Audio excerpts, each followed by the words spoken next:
Don, I got you on, brother. How are you?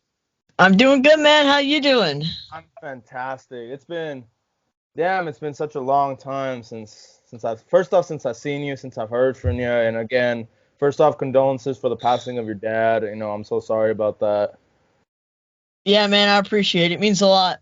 Yeah, dude, no problem, man. So the way I want to start this off is the way I start every podcast from now on is that I try to find somebody's celebrity or like twin, like Hollywood twin or a character that I know that I kind of looks like someone. So Okay. you're very difficult. You were very difficult. I could not find a single. I couldn't think of a single person to like think like, who does Don look like? And then finally I found someone. This might be horrible, but you know what? Whatever. But there you go. You look like the guy from the last Airbender. You put this for JJ as well? No, JJ, I didn't do his yet. No, I didn't Oh. do his JJ yet. But yeah, that's kind of like who you remind me of. If you And had you like had how to take one of the pictures from earlier in the season, not when he got hot. Yeah, exactly. I had to find that one because I'm like, that's who kind of Don has a similar look to. Man, I Don't appreciate that. don't don't don't get me screwed on that, but No, I've uh, gotten Aang, but I've never gotten Zuko. yeah. I got my beer. All right, but yeah, so that's the best that I can come up with. If anyone can come up with anything better, please hit me up on Instagram or hit me up on Facebook. Ah, all right, but damn, so I finally got you on here. I've been wanting to have you on here for a while just because I know you have a lot to say, you have a lot of input in what's going on in the I world, do but like to talk. yeah, exactly. And that's kind of what I want. But before, obviously, for those who are listening, a lot of people don't know about you. Like kind of say where you're from, where you started, how you grew up, and then obviously you're a former net missionary and how you did your sentence for 2 years. That's what I'm calling it. You're doing a time sentence. So yeah, just I guess tell everyone about yourself pretty much. Yeah, so I was born May 13th, 1998. Feast day of Our Lady of Fatima. Love Fatima. I growing up, I was raised in a not non-denominational, non-practicing Catholic family, Okay. and it was good. I was always told that God was there, but we never really worshiped God. Never prayed. Never went to church. Yeah. And as I grew up, we started doing that less and less and less. And come junior year, I had my conversion. I began going to church. And then that led up to college, me really embracing my faith and making it my own. And I questioned everything about the faith. I was like, God's real, prove it. Of Like, you should be able to course. prove your Of claim. course. Absolutely. I think those are important questions of even every believer should ask, We should keep asking ourselves, is God real? And does God exist? Because I think it's unhealthy if you don't ask that. Yeah, so exactly. And I was at my college chapel. I basically go do my homework there every day. And net team came. There's a cute girl on the net team. She I was telling them all week I was going to do net and apply, but I wasn't planning on doing it. And Yeah. then come the end of the week, she sat down next to me and said, if you're really going to do net, take out your phone and apply right now. So I took out my phone, I applied, served as a missionary. And when I went to serve as a missionary, I actually had a dream. She was on an altar and I was worshiping her. It Oh, was really Jesus weird. Christ. Yeah, so I was like, and it wasn't weird. It was just like, it wasn't like God telling me, "Oh, you're being a creep," because like I wasn't doing anything creepy. Yeah. It's just a crush. But Yeah. it was God saying, "No, like I used her to bring you here, but I called you here for me." Yeah. Not And for from not for the there, girl. yeah, I got my crap straight and began pursuing God and focused on serving as a missionary. I did a 2-year sentence, moved out to moved out to Minnesota, lived there for another year and a half. Felt like a sentence, but that was more my own free will because God told me to do so. Yeah, you After about a year and a voluntarily. half, yeah, yeah, man. And after a year and a half, my dad died of COVID, which you said in the beginning of the video. And after that, I decided to move back to New Jersey because of my passing of my dad. Yeah. Here I am starting up an online gaming ministry. Oh, damn. Right now it's going pretty well. I'm up to 60 subscribers on YouTube, 300 Nice. followers on Twitch, and I manage a Discord channel that just broke 70 members. Damn. Well, I'll have to hit you Yeah. up on Discord. Oh, yeah, for sure. And then after, obviously, after we're done, send me all the links to your stuff so I can put it on the video so people can like follow you and all that. Yeah, bro, But I'd love to. Thanks, man. yeah, man. Damn, that's fucking bad. Well, first off, I've never heard of what do you call it? Like a gaming ministry? Like Yeah, what exactly so is it? it's a ministry meant to reach out to gamers. I post comedic YouTube videos, Yeah. either talking about video games or taking a Bible story and just totally memeing it. Like I Yeah. have a video I'm working on now, and it's the story of Adam and Eve, but it's just total shit posts. I don't like cursing in my online when I'm Yeah. online, but Mhm. it's the only word. I basically shit post Bible stories. So like I have Adam and Eve, and I'm like, of course, the only time throughout human history that a woman could decide on what to eat, she'd doom mankind for all eternity. Like that. So yeah, it's going well, and I stream on Twitch 3 days a week. It was 4. I had to cut it down to 3. And I just do video games and just chill. And it's gaming with God. So the main premise of it is gaming. It's not God with gaming. Okay.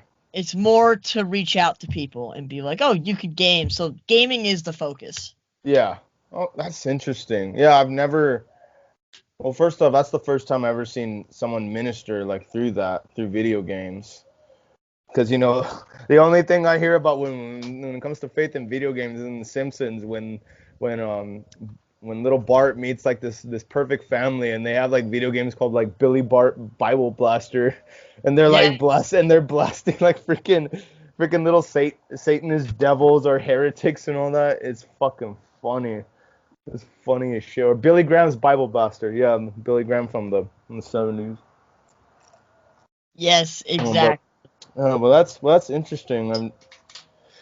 That's a good way. That's a very good way because now obviously we're in the 21st century, and what do kids do nowadays except play video games? And there's no better Yeah. platform than the minister than doing that. Especially PC. I think honestly PC is taking over the world. Oh, PC it is is. taking over the world over the PlayStations and the Xboxes. Which me, I'm a console person. I grew up on the PlayStation 2 and the Sega Genesis when the Sega Genesis first came out. But those were my consoles. Like I was a console person, but maybe over the years if I'm still into gaming when I'm in my my late 20s, 30s and 40s, maybe I might get a PC because man, PC is just looks fantastic and it just sounds fantastic because games are Yeah. so cheap and you can play almost everything. I could say PC is like a car. You got car guys that they buy a car and they spend years working on it and getting it to where they want. And PC is like that. You buy a little bit at a time, and it's like working on a car. I mean I'm talking to you on my PC setup right now. It's like a $5,000 PC setup. Um, Damn. but that has been my hobby for the last 2 years, ever since I moved to Minnesota, has been working on my PC. I started off with just the PC using the mouse and keyboard that came with it on a 32-inch TV. And Yeah. then I just kept adding on to it as time went on, and it Yeah. turned out incredible. That's amazing, dude. That's so insane. Like I've seen setups where like people have like 3 screens and like so many monitors and I hard have 3 drives. It's monitors. like that's insane. Jesus Christ. Yeah, Like you're that's on the insane to middle me. monitor right now, but I got left and right. Jesus Christ. Like, could you imagine playing Warzone on that shit? You'd see I everything. have. I gotta be honest, Warzone is fun. The coolest thing though is with racing games. And the Oh, reason why is because with the ultra wide monitors, people don't realize this. You have a couple different options. You could have 3 individual monitors, or you could do where you trick your PC into thinking that it's one mega super wide monitor. okay. And on racing games, the center monitor is obviously you're looking at the window. It's what you default see in the game. But then Yeah. the left and right monitor are side mirrors are What like the not fuck? side mirrors but like the side of the car, so you could look Yeah. left and go, You oh, could look left and there's a go, car in oh, my blind spot. yeah. That's fucking incredible. See, I didn't Yeah, dude. I don't think of it that way because I'm so used to like one single screen because I have a console and just one TV, but that is that's just insane to me because I'm not very tech savvy, but that to me sounds like the ultimate like gaming experience right there. Oh Like bro, it's Jesus so good. Christ. I was That's on console for most of my life. I'm fairly Mhm. new to PC, but buying a PC was the single best decision I have ever made. Oh, amen to that. I'm taking a shot to that. Yeah, I already finished my bud. I gotta drive somewhere after this though, so I can't get too That's all hammered. right. I'm here the whole day, so I can fill my whole body up with liquor and not have a damn problem with it. Oh man, but okay, so you grow up in New Jersey. You Yeah. grew up in New Jersey, and then what? I guess the question I want to ask is, okay, you grow up in a non-practicing Catholic home. So what made you like spark interest in coming to know God, not just know God better, but wanting to literally give 2 years of your life to serve Him? Yeah, so I have 3 conversion points. 4 Okay. conversion points. First is when I started going to church every week. I was in my junior year of high school, and I'm gonna say I did something. Oh, Jesus I saw Christ. the bud coming up. Yeah, that's the But Budweiser for you. so I did something that I wasn't proud of, and Okay. what I will say is I invaded somebody's privacy. Yeah. To this day, they do not know that I invaded it, and if Yeah. they found out, I could probably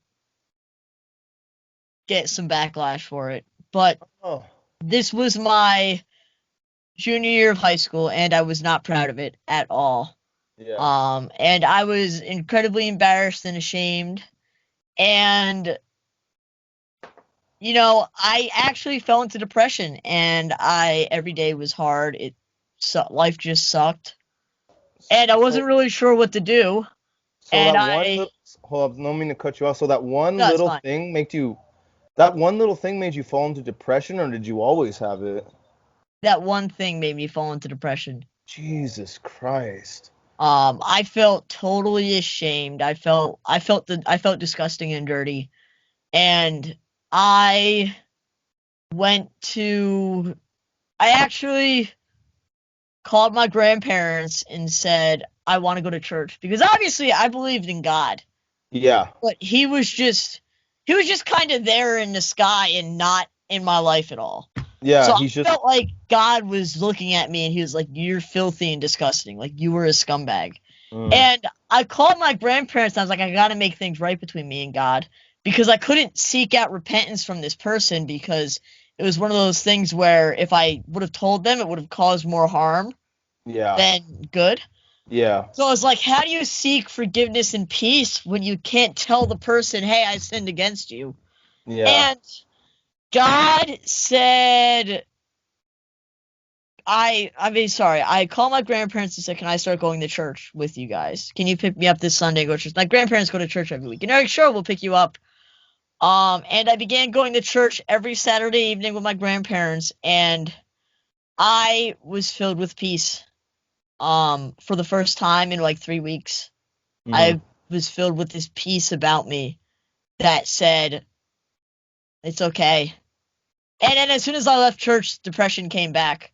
And it was funny. I started going to church every week because I was so in love with that feeling of the depression. And as time went on, I actually had to get medicated. So I have OCD, and what I did, anxiety spikes throughout your lifetime. And Yeah, at some most points, definitely. obviously, like with COVID right now, everybody's Yeah, anxiety is high. of So that course. what I did caused my anxiety to spike, and it brought out my symptoms of OCD. Yeah, And I told my mom about it. My mom was like, "No, you don't have OCD. Like you're not struggling with depression. That's not possible." And I was like, yeah. "Boy, what do you mean? Like, how you gonna look at me and tell me if I don't have these feelings that I'm telling you that I have?" And we were at the doctor's one day, and the doctor was like, "Is there anything else bothering you?" And I was like, "You know what? Screw it. Like, I just got to put this out there." And I said to the doctor, "Yeah, I think I have OCD." And he was like, "Oh, you do?" And my mom was like, "Boy, what are you saying?" And I told him everything that I was feeling. He was like, "Yep, sounds like OCD. Here's some medication for that." Jesus Christ. What did they have you taking? It's a antidepressant. So Okay. fun fact, they don't make medicine for anxiety or OCD. No, no, they don't. They just Um, give you antidepressants. yes. So Yeah, I'm not a big fan of taking a bunch of antidepressants because antidepressants numb you. It's what they do. yeah, that's what And they not a do. lot of people know that you can talk to your doctor about managing and controlling the dose. So I actually take the bare minimal dosage, which is a very, very small amount, and Yeah. it gives me the ability to control my depression, and that's it. Hmm. Um, I basically, when I get an OCD flare up, I'm able to say it's OCD, calm down, and I calm myself down, and that's it. Now, when COVID hit and my anxiety was high, I called my doctor and said, "Listen, I want to double my dose." And the doctor was like, "Well, why?" I explained to him why. He's like, "Okay, that's reasonable. You could take double the dose." And now, as time has gone on, COVID has calmed down. I actually, the Yeah. other month, called my doctor and was like, "All right, I'm ready to go back down." He said, "Okay, great. We'll drop you down. We'll cut the dose in half, and you're back to where you were at normally." That's good. Yeah, No, so, yeah. No, like when I got diagnosed with anxiety, you remember this yeah, when I was I stuck remember with that you big all. time. That was bad. Yeah, it was real bad. But yeah, basically, I didn't know a damn thing about it. The only thing I knew about it was how bad it could make you because my mom suffered from very bad anxiety. I don't know if she had depression too, but I don't know exactly the details, but no, my big fear was is I don't want to go on antidepressants. And they basically prescribed me escitalopram, I believe they prescribed me with. And yeah, all that did was just numb me. And it would only do like a job for like maybe a few hours and kind of keep me like okay, keep me leveled, but really there's no like curing it. It's something that's going to be a part of you for the rest of your life. I think it's more about understanding that you have it, you've got it, but it doesn't make you special because there are Yes. billions of people in the world that suffer from depression, that suffer from anxiety. And one of the things, this is also what I want to mention. I hate the term when people say when like there's something's out of place, "Oh my God, my OCD is kicking in." Because first off, that's not OCD. OCD is more than just like, oh, I need everything perfectly. Like, no. OCD is a serious like mental. I don't want to say it's like a mental illness, but it's like something when your No, brain it's where it's it's a just mental illness. I get it. yeah, I get it. I yeah, I used to do stuff like I used to think if I used to when I used to leave my house, I yeah. used to spend 20 minutes turning the lights off because I used to double check that all the lights were off, and then I'd triple check. And then I'd go out, I'd be backing out of the car in my driveway, and I'd be like, "I think I left the light on." And I'd be like, "No, no, you didn't. You triple checked." And then something in my head would tell me, if you left the light on, you're gonna come home and your house is gonna be burnt down. And I'm Jesus like, I'm like, I'm Christ. like, that's so stupid. Like, I know it's fake, but the anxiety is there. And I Yeah, would go in and I would quadruple check. And that's what OCD is people don't realize it's the rituals. yeah. And fun fact, a symptom of OCD is actually religious doubts that I No struggled with shit. for it's an actual symptom, is extreme religious doubts. It is Jesus labeled as a Christ. scientific symptom of OCD. Wow. Yeah. That's actually part of why I'm such a skeptic, is because these questions pop into my head and I have to constantly prove to myself, hey, God is real. Yeah. And you know what? I didn't get what you were talking about when you first told me you had an anxiety attack. Like it seemed so foreign to me. Yeah. But I don't know if you know this. When my dad died, Yeah. like I went back to New Jersey, and then right when I went back to Minnesota, the George Floyd riots happened, Yeah. and I got tear gassed during one of the riots. No shit. Yeah, you know the Target that the day two riots happened? Yeah. I was there. I got tear gassed in Jesus that Christ. parking lot. What were you do? Well, first off, what were you doing there? Were you just walking down, or were you part of like the protests? So well wait, I'll touch on that. First I want to say though I had an anxiety attack a day later. Okay. And it was everything that you experienced. I had diarrhea. My stomach was upset. I felt like something was off. I felt in danger and I was having hot flashes. And it Yeah. was the worst feeling of my life. Yeah, that's literally how it feels. Like I remember the first anxiety attack. Well, first off, I never had anxiety through my whole life. Like my whole life, like for the first 20 years or so, never had an anxiety attack. Always just, was just Me like, oh, neither. Me just neither. never happened. I didn't know what anxiety was or anything. I've just seen it. I'm like, okay, and that could never possibly happen to me until one day I remember we were at the Net Center in Minnesota, and everything was chill. We had that Knights consecration shit fucking thing. I can't even remember that. I Male barely remember it. Barbie. That's literally what Yeah, it is. Let's yeah. pretend to be knights. Yeah. It's nonsense. That's honestly what it is. It's nonsense. And, no, I remember having breakfast, and I don't know what I was doing. Oh, I went to go have Chick-fil-A with you guys. I went to go have Chick-fil-A with you guys, Yes. and y'all got called because y'all were having a team switch. Like people were moving from your team, and then I just get back to the net center, and I'm like, okay, I kind of think I know what's going on. Like I think they're probably gonna have a team switch, and then I'm just chilling. I'm ready to probably go to bed and take like a quick 20-minute nap. And then all of a sudden I just feel like my heart pounding and my heart racing, and I'm like, what the fuck?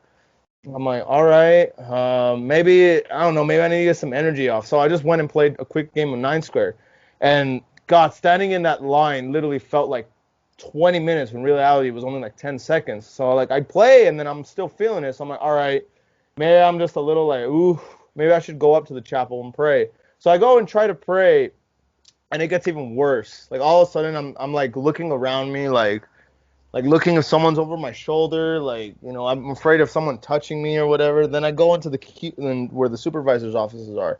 I try to find Tarina. I try to find somebody, and no one's there. And then all of a sudden, it comes to the point where literally, like it's not like I'm blacking out, but then I'm like in one place, and then boom, I'm in another place, and I'm like, what the hell? Like, so I'm there in the queues, and all of a sudden, I like close my eyes, and it felt like 2 seconds, and then boom, I'm back in the chapel, and Tarina's like right there trying to do like breathing exercises with me and trying to pray, and I'm like, what the hell? How did I get here? And then boom, all of a sudden I'm in the gym. I'm in the gym, like walking around, like what the hell? And then I look and people are staring at me. So I'm like, all right. So then I close my eyes again and boom, I'm outside and people are like swarmed behind me. Close my eyes again, boom. Then I'm in the room. I'm like, what the fuck is happening? I'm panicking. I don't know what's going on. My brain is telling me danger, danger, danger. I'm freaking sweating. My heart, I can feel like my heart coming out of my chest. I feel like my veins popping out of my head. It was like the most strangest, most Yeah. fucking weirdest. It's weird. It's so weird. Bro, when I had that anxiety attack, I had just moved into my apartment, so the rooms and everything were barren. It felt like a psych ward. And I called, you know Michael McGarity. I Yeah, I called know Michael that guy. McGarity and I was like, I need to go to the hospital. Like, I don't know what's up. Like, I feel like I'm dying. Yeah. I was throwing up. I was having diarrhea. I was, I was having hot flashes and I felt in danger and at risk and I felt like I was going to die and the world was ending. And same thing. I was like, I realized it was an anxiety attack, and the next week I literally had to spend at other people's houses, and I actually had to fly back to Jersey. That was the darkest time in my life. Dude, I almost killed myself. Jesus I was Christ. like, I didn't make a plan or anything, but I was at the point Yeah. where I was like, bro, like I don't even. It was me fighting to exist and live. When I Mhm. think back to that time after my dad died, it's black, it's darkness. Mhm. But yeah, so talking about the George Floyd Yeah. So the protests, George Floyd protest. I don't mean to change the subject. I just want to make sure I No. answer Yeah. that question. No. Yeah. No. No. For sure. That's what this thing is about. Well, first up, before we start in, man, Jesus Christ, what a horrible fucking situation that was. It was just horrifying. That was horrible because there's a couple of things. I'm very pro police, right? Yeah. I am And as well. Yeah, I am as and well. what the cop did to George Floyd was wrong. It shouldn't have happened. Yeah.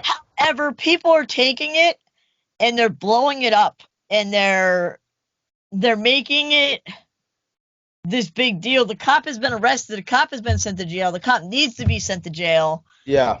And it just the whole thing's just a mess. I mean, Yeah. it sucks. It's crazy. I mean, the guy wasn't a good guy, but I'm not saying he deserved to die. Nobody deserves to die. The cop on the side of every police car, it says protect and serve. If Yeah. they're not protecting you, whether it be from yourself or from other people, are they doing their job? Yeah, exactly. No, I agree. No, when I first saw that, I was like, yeah, that officer like deserves to be in jail. And the other officers with him that didn't tell him a damn thing about what he was doing.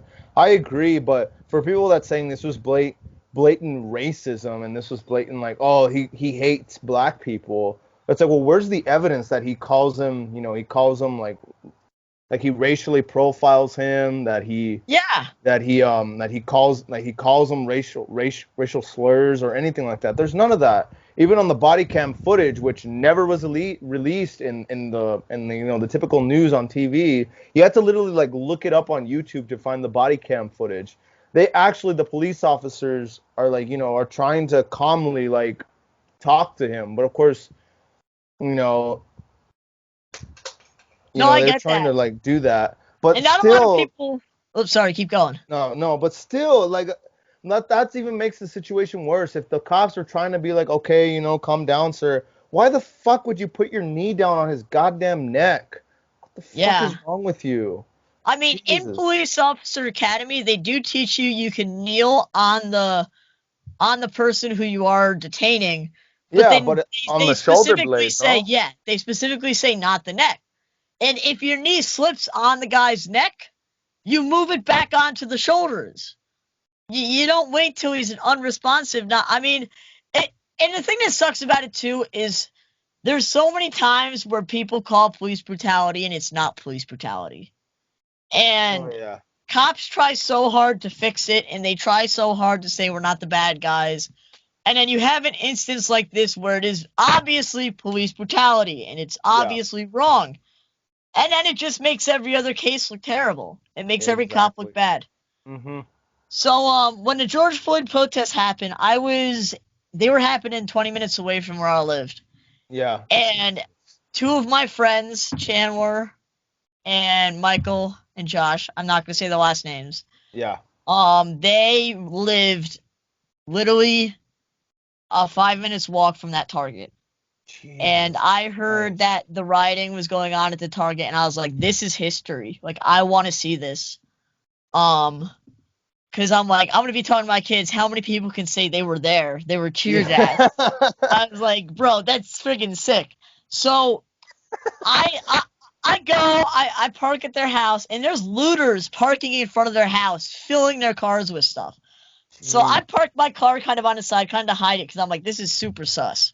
Yeah. And I'm like, I'm going to check out the riots. Do you guys want to come? They're like, no, we don't want to go. And I'm like, all right. So I walk, and I'm getting videos for like a 5 block radius. Every store is getting looted. The cops had no idea what they were doing because there were so many people. The cops were just outnumbered. There's no right move when you're in those circumstances. Oh, So definitely. naturally they're protecting the money. They're protecting the banks first. That's their priority. Yeah, They're of protecting course. loan agencies, banks, because that's where the most U.S. currency is, and you could track down goods, but you can't track down currency. So they all lined up in front of the Target where the Target happened. In every store, the AutoZone, O'Reilly Auto Parts, glass is broken, windows are broken, and I have a video walking past an O'Reilly that's getting looted, actually, and later on that night, they burnt it down.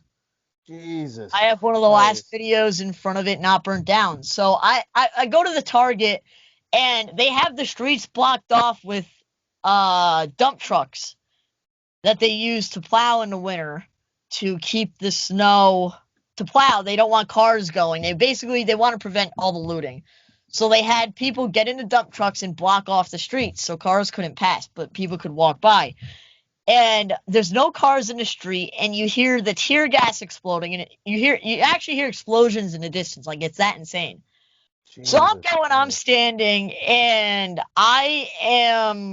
in uh I'm in front of the Target, and I see a spot where nobody's standing, close enough to the writing where I can see what's happening, but Yeah. far enough away. They were at like the opposite end of the Target, because Targets are pretty long. Yeah. They're So I'm very standing building. there. There's a whole line of police officers standing in full riot gear. I walk up to the line. I'm like, oh, this is pretty cool. And it's COVID, so I got my N95 mask on. So like the air seems clean to me. And I'm not doing anything wrong. I'm just chilling there. I decided to Yeah. take a selfie for social media with the line of police officers. And I take the selfie. I take my mask off to take the selfie. I get the selfie. And 10 seconds later, I can't breathe. And I don't Jesus know what's going Christ. on. And all of a sudden, I can't open my eyes. And I'm like, oh, like, what's going on? Like, I can't breathe. I can't open my eyes. Like, it burns. And I hear somebody yell, yo, be careful. They dropped tear gas over there. I'm like, oh, crap. So I booked it Jesus. back to my friend's house. Because when it's like that, like, you're scared. Like, somebody Oh can sneak up yeah. on you with a knife. Like, I had my mace ready, which isn't enough, but I had everything ready. And wait, right there. Go up from Which one? that picture and left. This One one right up, here? up one more. There you go. Now go right one. Yep. In front of that entrance is where I got maced. Jesus Christ. So, or I think that's the entrance. I mean, Um, it looks like it, but Jesus Christ. That yeah. isn't So fucking. they I actually have. Let me see if I can pull up my Instagram. Um. So yeah, all that happened, and I got tear gas, and I went back. I washed God my eyes damn. out.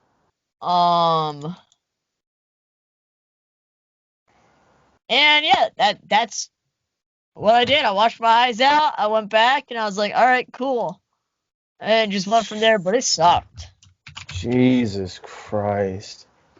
That It's was that insane. was that was I mean that whole week and when that whole thing happened was just like a I just couldn't believe like first off 20 we all can agree everyone in the universe can agree 2020 was a fucking just Jesus what the fuck kind of shit year was that? Yeah, dude, it was Like terrible. There it so is. much shit. Like so much shit happened. Like obviously first it started off with death of Kobe Bryant, and then obviously coronavirus, and then the George Floyd case and the protests, and then a couple more instances of things happening, and then obviously the election and what was going on, and then of course the fucking cap the fucking year off was the fucking what's that shit that raid on the Capitol building. Bro, Let's see. everything hit the fan Holy when we raided shit. Area 51. You Oh see all the yeah. cops? Jesus. I got tear gas because they had tear gas the area previously, and I was just I didn't tear gas me, obviously, but the Yeah. tear gas was still in the air. That's why they all have their gas masks on. Jesus Christ. Well, So at least you had a nice buzzed haircut. exactly, I had that Zuko look going on. Jesus. Yeah, bro, Oh it my was crazy. God. That was just so insane, man. But I think that's honestly what that whole protest and what the thing was about. And don't get me wrong, like of course and this is a very touchy subject, but I'm one of those people that's like, look, I get it. Like, there is still racism that exists in America, and there are people that hate people of color. But at the same time, we also have to acknowledge that, like, this country still isn't rooted in racism, like, as it was, or not. I don't want to say rooted in racism, but it's not as it was back in the 1800s and 1900s, when there was still fucking slavery, when fucking Jim Crow was still around, when fucking everyone there was segregation everywhere, and like blacks literally could not be seen like with a white person, otherwise like someone would call the police on them. Like, it's not how it was back then. Yeah. And I Like, it's mean, absolutely not. obviously that's not to say racism doesn't exist, because it exists. It's still an issue. Oh, of course But it is. it's nowhere near what it was. And these people claim victim because it's easy to claim the victim. Everybody likes No, playing victim. of course it is, because it's a victim mentality. Like, and I mean no disrespect to people, but when I hear my ancestors, suffered, therefore I suffered, it's like, okay, here's my problem when people say, oh, my ancestors suffered, or people are calling white people have white privilege. Yeah. There's a thing called taking accountability for your actions. Why should you take accountability, or why should you have to feel the same things that your ancestors did hundreds of years ago? That makes no sense to me. It's not like Nah. there's a fucking gene that goes through your fucking DNA where it's like, okay, since your ancestor was a fucking slave owner, you're racist and you hate black people. Or hey, since your ancestor was in slavery, oh, then you're automatically a victim. Like, no, that's not how first of all, that's not how biology works. That's not how fucking being human works, and that's not how fucking life works. You can't take credit for something that didn't happen to you. That's basically what I am saying. You can't take credit for something that didn't happen to you or you didn't do. Like, yes, if your great great grandfather was a slave owner, then okay, admit that, but don't fucking be like, oh, okay, I have to apologize for my great great grandfather. No, you don't. You weren't a part of it. You didn't do that. Why should you No, have to yeah. apologize? Bro, and my great grandfather came here in the 1950s. We didn't own slaves. We Mhm. were immigrants. He Mhm. he walked from Poland to Russia, lived in Russia for a year, and took a boat from Russia to America to be with his brothers when he was 13 years old. He lied about his age. Damn. So you're telling me I own slaves? Mhm. No. I'm Bullshit. actually looking for some white privilege. So if you find any, let me know, because I'm owed some. Yeah. Yeah, dude, it's ridiculous. But here's the funny thing, and I think it's kind of really cool about where I'm from in El Paso, is that I asked my grandfather, because my grandfather grew up in the 50s and the 60s, and he said, at least not here in El Paso or in Las Cruces, but there was no segregation that existed here because one, we're a border town, obviously, but that goes to show that even in parts of Texas, I don't know in every other part of Texas, but that racism wasn't rooted here. Like that, like people were treated as equal here. Even technically, Texas was still considered the Deep South, where you basically in the early 1900s, you could still lynch black people. You could still Yeah. lynch black people and get away with it. But here in the city and in parts of Las Cruces, New Mexico, it was like racism never existed. You had obviously the people that lived here. You have obviously the Mexicans who immigrated or their ancestors came in during the Mexican American War, or you just have some people from all over that just came over here, living like literally like it doesn't exist. Like there were no segregated bathrooms, segregated water fountains, segregated restaurant seatings, bus riding. Like it was literally just like how like kind of how it is today, like a modern day, like how it is. Like we can interact and there's no consequences because of that. Yeah. And so this whole idea of people tell me, though, America's always been racist. I'm like, well, no, that's not true. Here's the thing: what's horrible about America is that, like, yes, when the Constitution and the Declaration of Independence were written and signed, all men created equal. That was the problem with America, is because not all men were created equal, because we still had slavery and we didn't treat the black man as our common man. They were lower than us. So Yeah. yes, I agree that, like, okay, yes, those men didn't uphold what the Constitution said, which is absolutely true. They didn't. Not all men were created equal. But I think today that honestly, I can proudly say that yes, all men are created equal with an equal opportunity. Like yes, you might have a person up here or there that might be racist, but like that's one out of like a billion people. That's one. It's like there's always one bad apple somewhere, but it's not like how it was back then. Well, Like, I gotta be honest with you. I don't necessarily believe in equal opportunity. I okay. think that if you look at somebody who is born into wealth, Mhm. I do believe everybody has opportunity. I Yeah. believe everybody can achieve their dreams.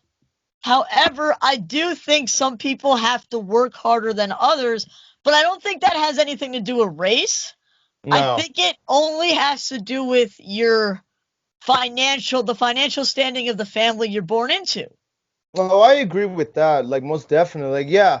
Like but then again, it's also like you still have an equal opportunity to like achieve something. Like just because you're Yes, poor doesn't mean you're not going to get the opportunity to make something of yourself. Like yes, that's not what it exactly. is.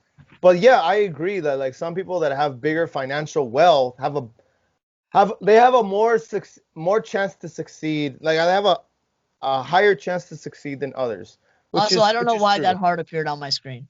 Yeah, I don't know why either, but yeah, it's gonna appear, so whatever. But yeah, I agree that the people that have more money that their parents or whoever made something of themselves, like yeah, they have obviously have an advantage of like yeah, I can do what I want because if anything, I have daddy's money to help me. Which I'm saying not all people that have money are like that.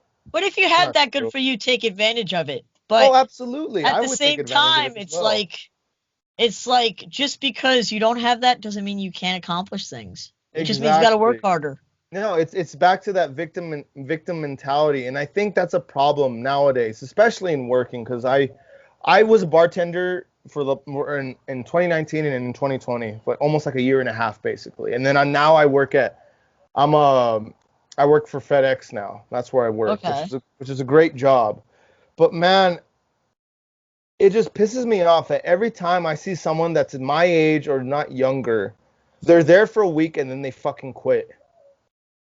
They Yeah. don't have that fucking work ethic. And to me, when people do not show up to work and they're just like, oh, I'm not gonna go in today just because I don't feel like it, or I hate this job. It's like that to me doesn't process with me. It just doesn't process with me. I'm like, what the fuck is wrong with you? Like, what's so like? Granted, yes, my job, I have to be there at 3, 4, or 5 in the morning and work till like 8, 9 o'clock, which is only like a few hours, but you have to get up early and you have to drive like how many amount of minutes to to the warehouse. And granted, that's hard. Not everyone can do that, but when you have a job that pays you really good money, and then when you work 3 months, you get really good benefits, and you can possibly move up to make something of yourself in the FedEx company.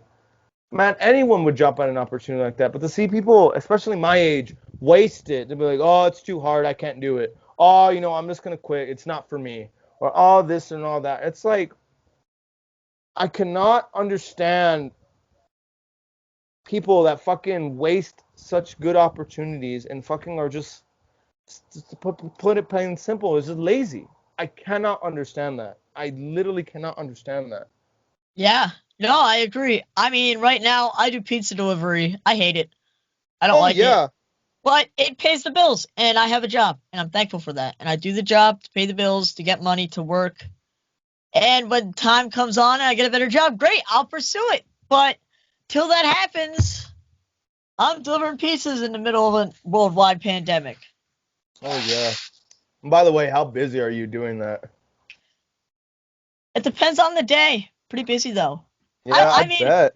I like how independent it is, but the fluctuations in pay and stuff is just Yeah, I can't keep it for through college. yeah, no, most definitely. But yeah, man, I just honestly, I don't get it. I don't know if it's privilege. I don't know if it's parents not raising their kids right or how to work. Like my parents taught me how to work. They told me when you start something, you don't quit until you find something better.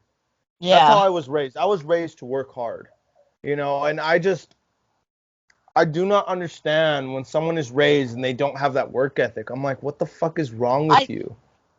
I think it's a couple things I've noticed. First thing is that kids are raised by the internet. Mm-hmm. This is the first generation to have the internet and be raised by it, and I think previous parents don't have that experience, and they're putting these kids in front of computers. I'm not saying computers are bad. Like, I love video games, I love the No, internet, yeah, obvious. no, most definitely. But they don't realize the extent of it and how much of an influence it has over people's lives. And they're just giving it to their children, not knowing, and their kids are being raised to by the internet. They're being raised. I mean, I'm a streamer. I have people come to me and open up, and they're like, "Oh, I'm 13," and they tell me all these things, and I'm like, "Great, I'm 22.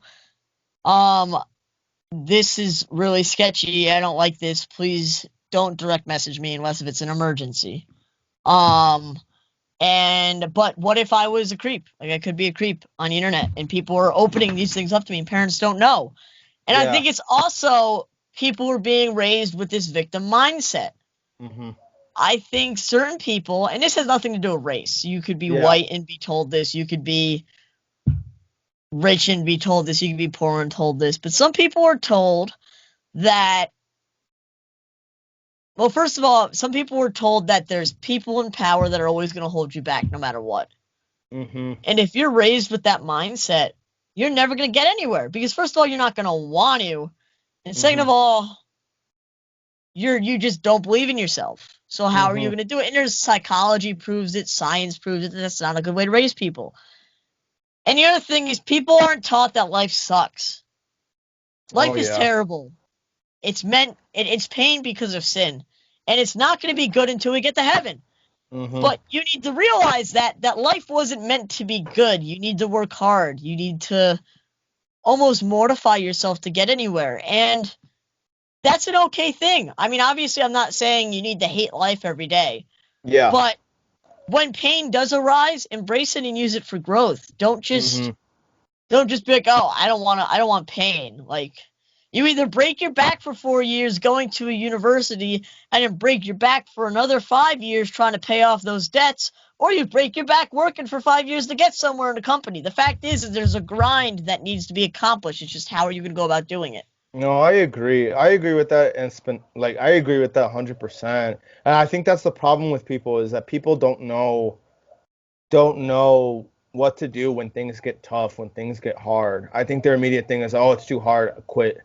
Just have a quitter mentality, and I think it goes part of that victimhood. And I think with the internet, because to me, I have social media, yes, but I hardly use it. Why? Because I think it's very unhealthy.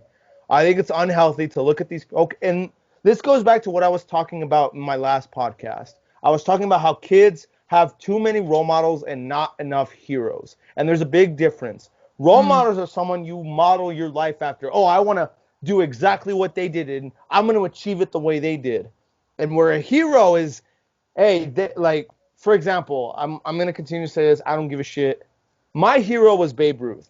Babe Ruth was my hero growing up. Why? Because Babe Ruth was an orphan. He was a nobody. He was a little kid that I forget where he grew up. I should know this, but wasn't it New York? I think no, I think he played for the Yankees. He played for the Yankees, but I don't know if he was from New York. I don't know, I like actually Babe shit. Ruth. Babe Ruth was a good guy. I'm not a big fan of Yeah, sports guys, but Babe Ruth is one of my favorites. yeah. No, Babe Ruth was fantastic. Let me see. I'm gonna look this up. Okay.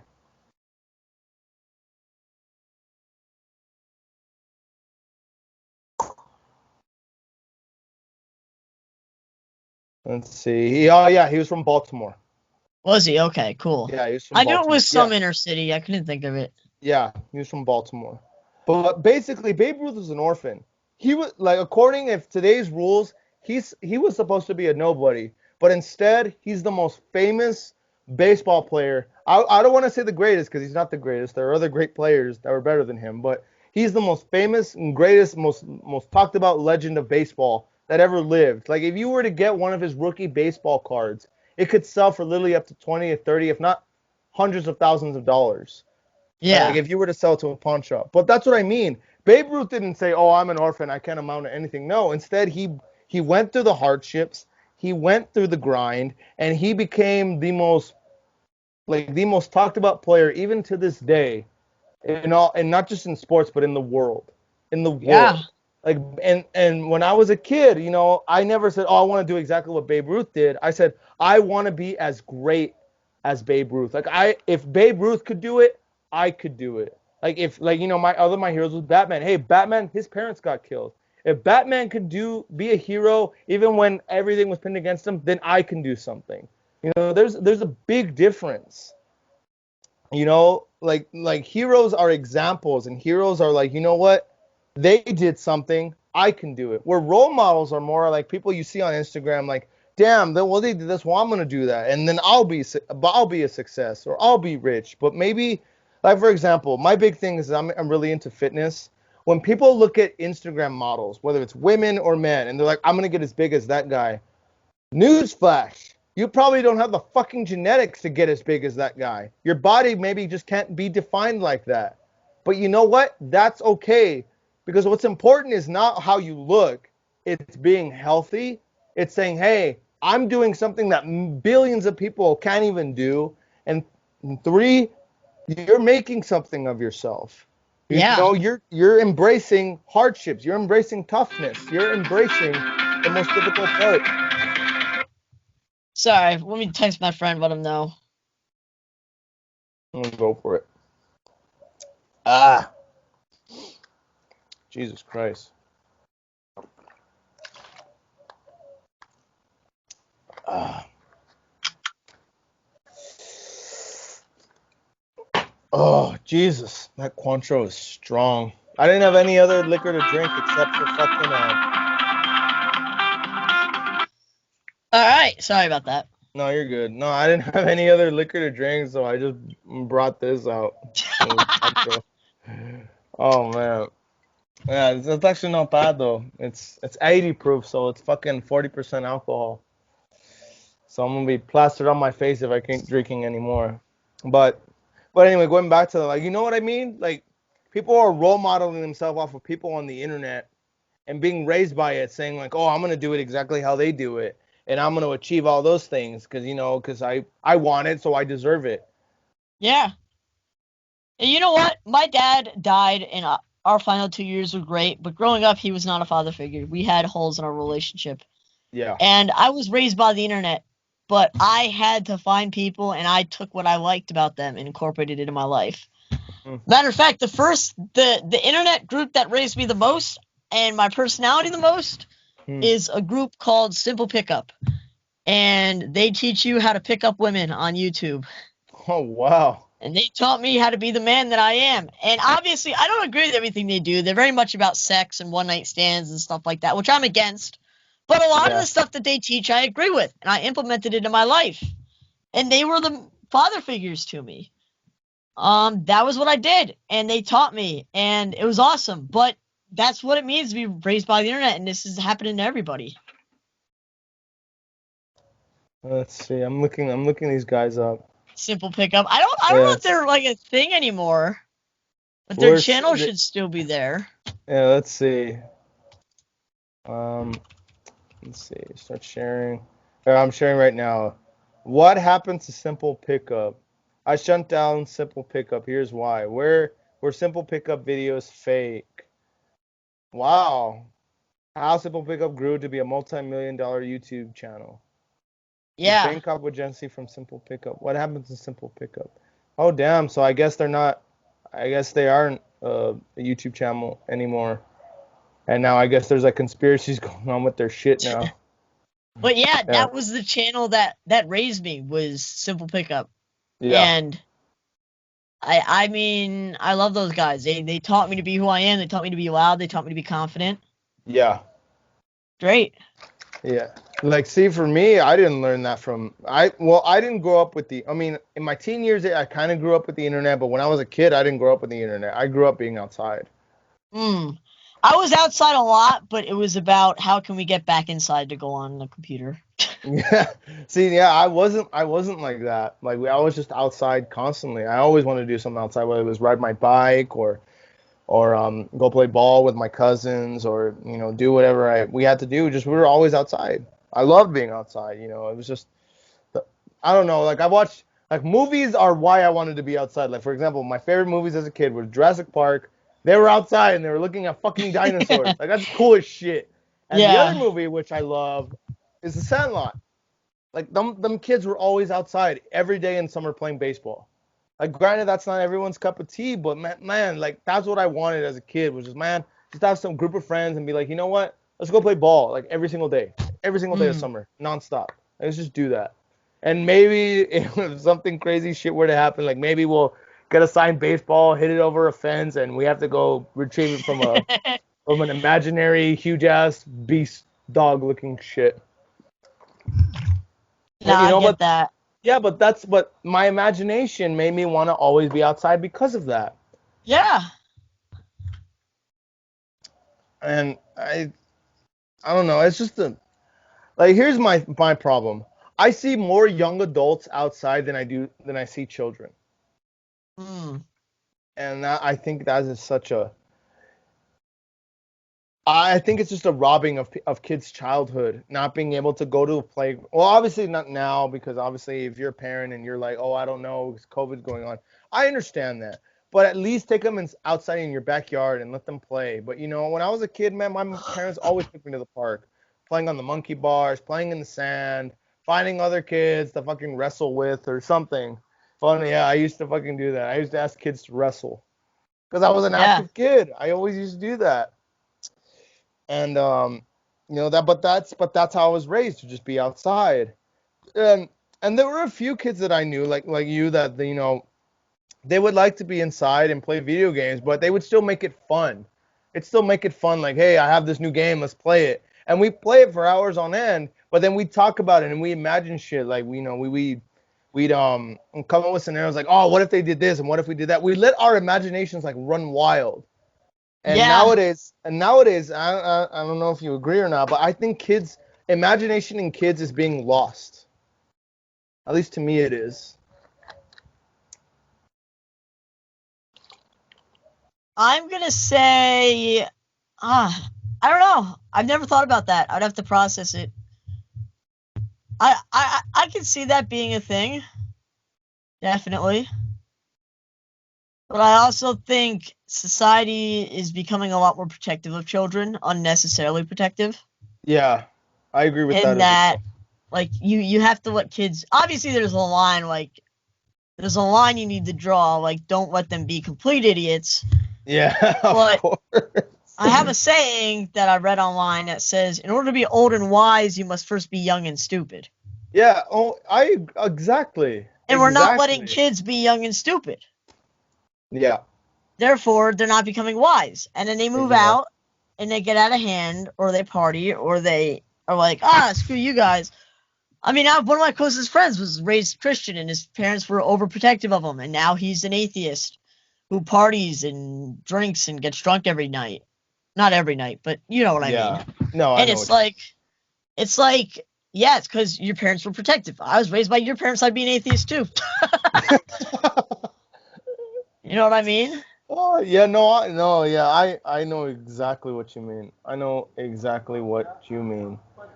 No, it's I don't know. Yeah, I agree with that. That people and parents are being way too protective of kids nowadays. It's just you gotta let kids be kids. You have to let kids be kids. You gotta let them Yeah. out. You gotta let them.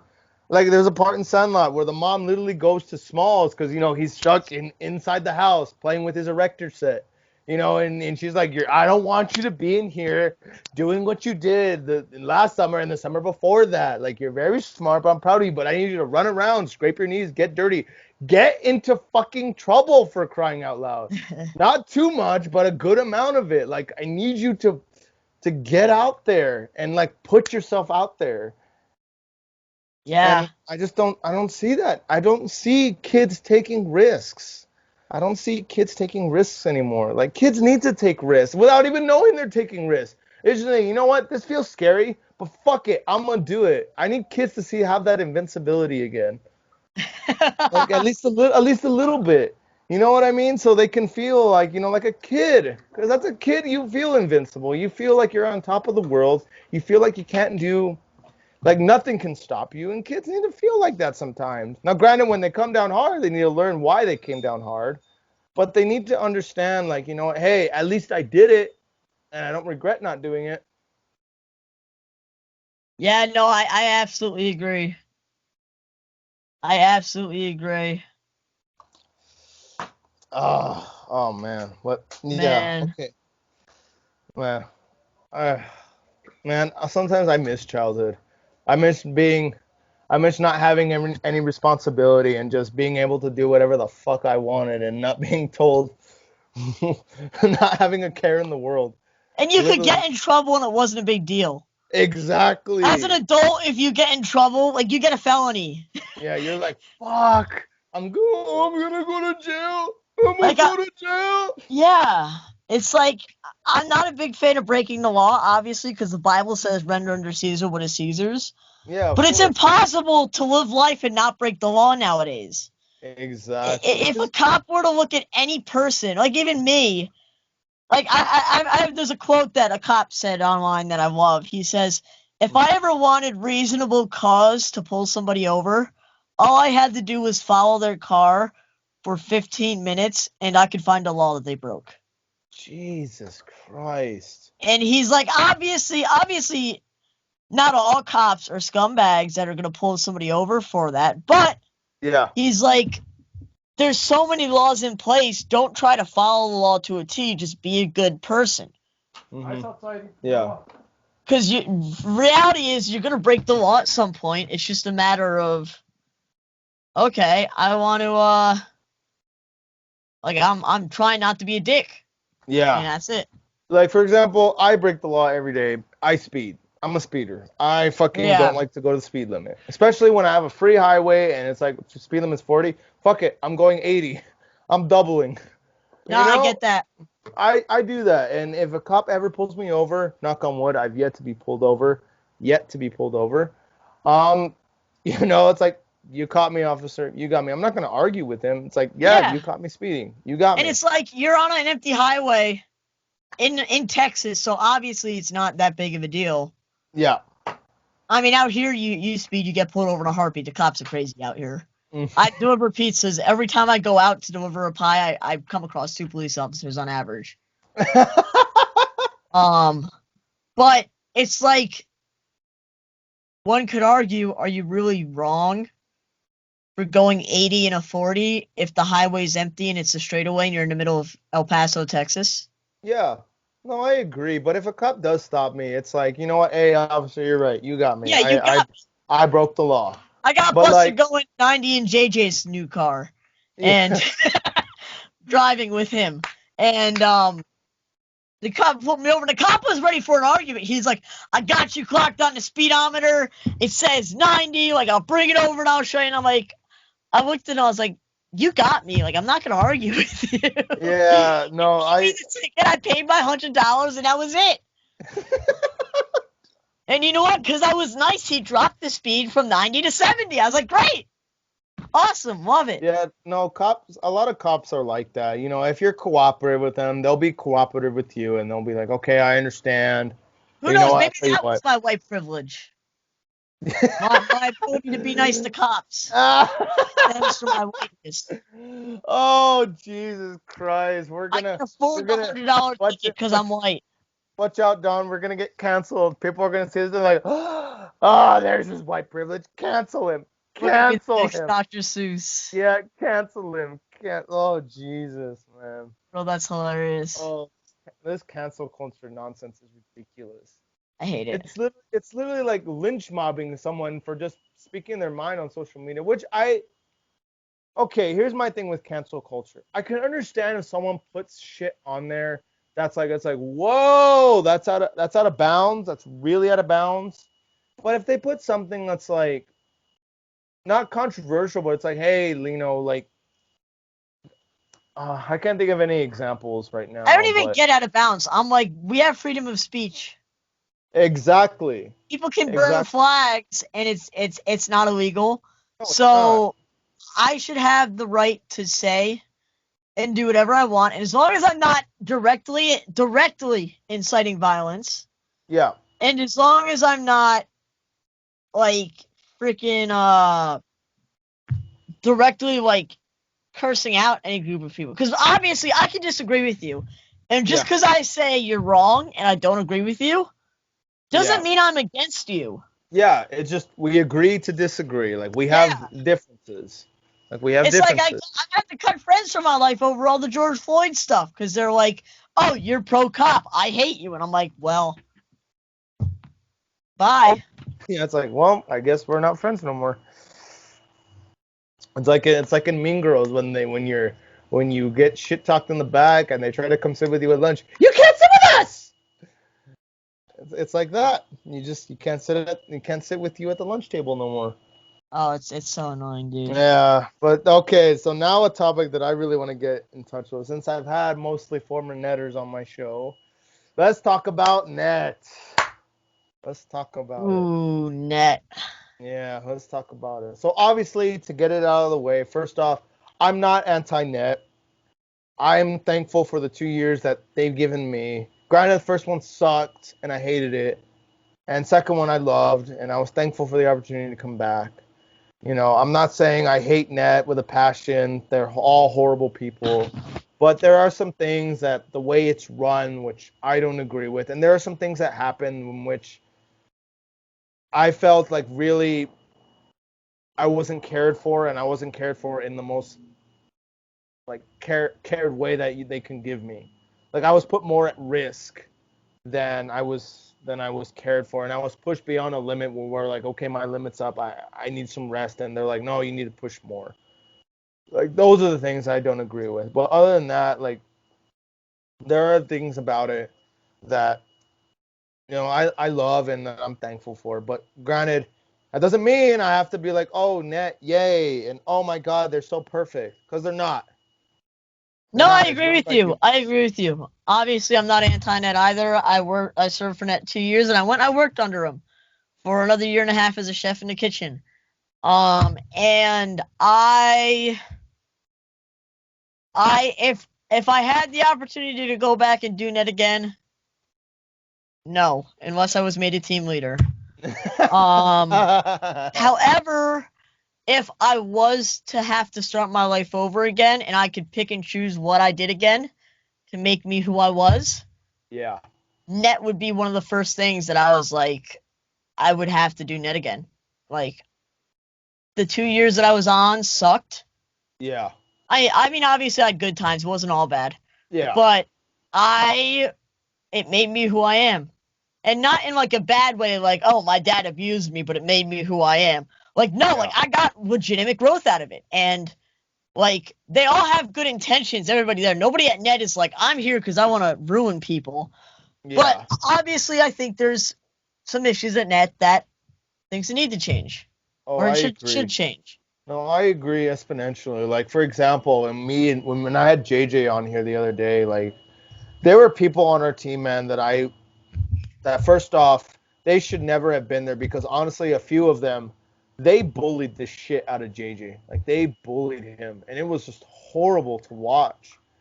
And Yeah. it sucked because you couldn't tell them anything because it's like, what? I want to tell them stop fucking doing that. Like it's fucking horrible. You can't do that shit. That's so bad. Like what are you doing? Like stop degrading him like that. No, But at the I same agree. time, because they're like, oh, just be kind to each other, reconcile, being peaceful. Well, it's like fuck being peaceful. They're bullying him. What the fuck am I supposed to tell them? Oh, please stop. Don't do that. It's like, no, fuck that.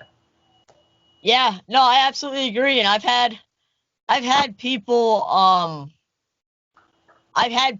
try to reconcile things with me. For those that don't know, reconciliation is basically just talking about things that bothered you, Yeah, obviously.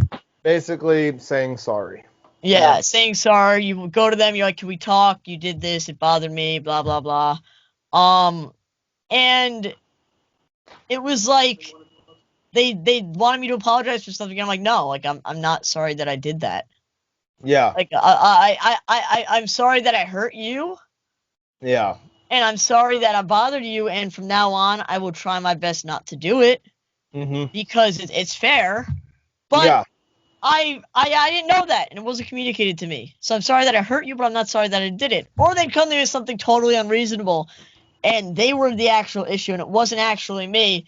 Yeah. And I would just keep questioning, but okay, but why does X, Y, and Z? Oh, because of X, Y, and Z. Okay, but I can't be held responsible for that. And I was expected to apologize. It's like, no, it's not my fault. Yeah. Like, I mean, I struggle with pride. I'm not perfect, but I also think Yeah. I'm a humble person. That makes me sound prideful, super prideful. Yeah. I Mhm. personally think I deserve an award for how humble I am. Give him his But goddamn no. award. But if I'm wrong, like I'll admit that I'm wrong, and I'll be like, you Yeah. know what, I was wrong. But there's some points when you first get on net, you're in that overzealous state of everything that they say is law. And I mean, I was in that state my first year. I'm sure you were. And Yeah. as time goes on, you start to realize, like, no, this isn't right. And that's part of the struggle is the second year is you're not in that overzealous state and you see the flaws, but everybody else is. It's like, Yeah. okay, y'all are wrong. We're here to follow God, not net. Yeah. Well, that wasn't a struggle I had because my second year, everyone kind of knew that immediately. Like, granted, I struggled with some people, and it was just like, okay, some rules are meant to be broken. I did what I had to Yeah. do because I needed to do that. I'm gonna apologize because yeah, it hurt you, but I'm not going to take it back and say, oh, I wish I never said that. No, I'm glad I did it. I'm glad I did it because I needed to do it. And I don't care what you say. I don't care what the supervisors say. I don't care. I I can see needed that to do too. that. Yeah, and Eh, that was my thing my second year is that yeah. I really was like, you know what, I'm gonna do what I want when I want. And when I say that, I'm not saying like, oh, I get to do whatever I want and no one can tell me nothing. Like, no. Like I know how to take care of myself on the road because I figured that out. Unfortunately, in my first year, too little, too late. But I knew what I needed to do. I knew how to teach people what they needed to do, and I knew how to care for people in the way they needed to be cared for. And I knew some of those ways to care for people was breaking Net's rules. Like for example, obviously we have a mutual friend who was on my team, and he struggles with OCD as well. And there was a day during our Oh, soup okay. yeah, there was a day during our soup visit where he just couldn't he didn't have it that day. Like the magic wasn't with him. Like he didn't have the magic that day to lead small group or do anything. And he was just completely out of it and just like I said, didn't have the magic. So I was off small group, and they were basically small group. They like to put the youth and like be in group with them, or whatever the school or the church we were in. And basically, I went up to my supervisor and like, take him off. I want to be put on. And my supervisor was like, no, I need to talk to you today. We're like, oh, we can reschedule. Oh, we can't reschedule. Why can't we reschedule? Because I scheduled it. Okay, but we either put me on or we can do it in between sessions or because he can't go. And he's like, why? I'm like, well, one, he just mentally he's not there today. Like, he doesn't have the magic. Three, he's exhausted and tired. And my supervisor talks to me and he's like, well, everyone's tired. I'm like, okay, just because everyone's tired doesn't mean they don't have that extra gear to push forward because not everyone has that. Like, I am gratefully blessed that I have that gear. Like, you know what, when I'm tired, okay, I can push that extra mile. I can do that. I have them because I've been doing that my whole life. But some people aren't born with that. They can't do that. And that's not a knock on them. It's just they just don't have that. So I went up to him and I was basically like, look, you need to take him off. He's not going to produce and he's not going to do well. Like, you have to. I'll do it. I don't care. And of course he's like, no, but your mental health. I'm like, I don't give a shit. I'm caring for him. Let me care for him. Like, please. And me standing up for him and doing that, he took him off a small group. I didn't end up being on small group either, but thankfully it was a low enough retreat where we didn't need him on small group. But Yeah. like me doing that and standing up for him just made me like, look, I get it. These are the rules you have to follow, but you know what? For in this case, fuck the rules. He needs to rest. If you're not gonna let him rest, then you're gonna fucking ruin this shit. Because how can you expect 100% out of us when we're not ourselves are 100%? And that was my problem, is that they didn't Mm. give us the rest that we needed. Not that we wanted, we needed. Because there'd be times when, oh, someone's sick. Oh, well, you got to still go on because, oh, it's a 200 plus retreat. Or, oh, you know what, you got to push through. And it's like, well, not some of us can all push through. If you really want us to succeed and basically get, like, trying to understand the youth and trying to listen to the youth and trying to teach them, hey, here's this way. This is what I do. I believe in God. I'm like you. We need to be at least 80 to 90, if not 100%. And how can we do that when we're at any less than that? I think that's cheating them. It's cheating And those kids that pay that money to come to our retreat. and you know what? The burnout is real. Oh, yeah. There's a reason why halfway through second half, which is the second half of the year, every netter suffers from burnout. It's because we need a break. But then they don't give it to us. No, they don't. And okay, so all those netters, if you love net, I apologize, but I don't apologize. Fuck that. There's a thing called the Oasis Retreat. Yes. It's where they give you like maybe 1, 2, or 3 days of retreat. And they're like, okay, you guys get to, it's like, okay, you guys get to relax and all that. No, you fucking don't. No, Instead, you you don't. have to go through your own retreat. You have to be up at a certain time and be here, be there, and do this shit. Do little drawings or fill out papers and fuck that shit. That's not relaxing. That's like me. And That's me waking up for school. yeah, and it's not always multiple days. I got our Oasis retreat. My first year was a blessing. I love my first year Oasis retreat, but it was a day and a half for 4 months of work, and Yep. then my second year, the Oasis retreat was half a day. Half a day. Jesus Christ. That's not enough time to recuperate and relax. Nope. It's just crazy. They work you to the bone, and it's like, yeah, maybe that's why burnout is so real. Maybe that's why there's so much conflict. You lock Yeah. a bunch of people in a room, you don't give them a break. It's like, it's just, bro, the breaks were, is insane. It was Yeah. brutal. I mean, No, I was so dead by the end of the year. I was literally, you remember, I was a walking zombie. Yeah. We sat in the room and played Kirby Air Ride that one time. Yeah, we did. And We did. Ross We were got just it, and he done. came in. He was like, "What are you guys doing?" We were like, I couldn't go to adoration. I've Yeah. never ever had a time in my life where I was so tired I couldn't go to adoration. And that, except for that point, I was so exhausted I couldn't pray in adoration. Yeah. Insane. When we it's like, look, dude, I'm tired. I can't be in. I need to like relax and ease. I'm pretty sure God's gonna forgive me for not going to adoration for that one day. It's like He's not gonna hold it against me. Oh, why didn't you go to adoration? It's like, God, I was tired. Forgive me for being human, but I was tired. Yeah, and it's like at that point, you could argue what makes somebody holy is how united they are to God's will. And I would argue it was God's will that we went in that room and played Kirby Air Ride. Yeah, exactly. I agree with that. And plus, me and you like bonded over that. We just talked. We Yeah. talked for so long and just played and just had a great time. Like I've never played Kirby Air Ride before. I've never played that game because I didn't grow up with a GameCube. So it was like, oh fuck yeah, I get to play this new game. I hardly get to play the GameCube. It's like fuck it, let's do it. And it was so much fun. It was so much Bro, fun. that was such a good time. I love Yeah, that.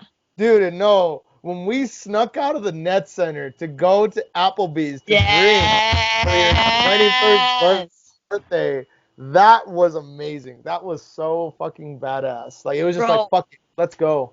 I turned 21 and they're like, you can't have beer in the net center. And I was like, what? Bullshit.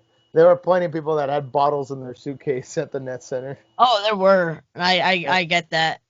If I Yeah. went back on net, I'd always keep Budweiser in my suitcase. Just have a little. Always. Remember when we were on that when I did that retreat with you guys and that kid brought a cooler? That kid brought a cooler on that retreat.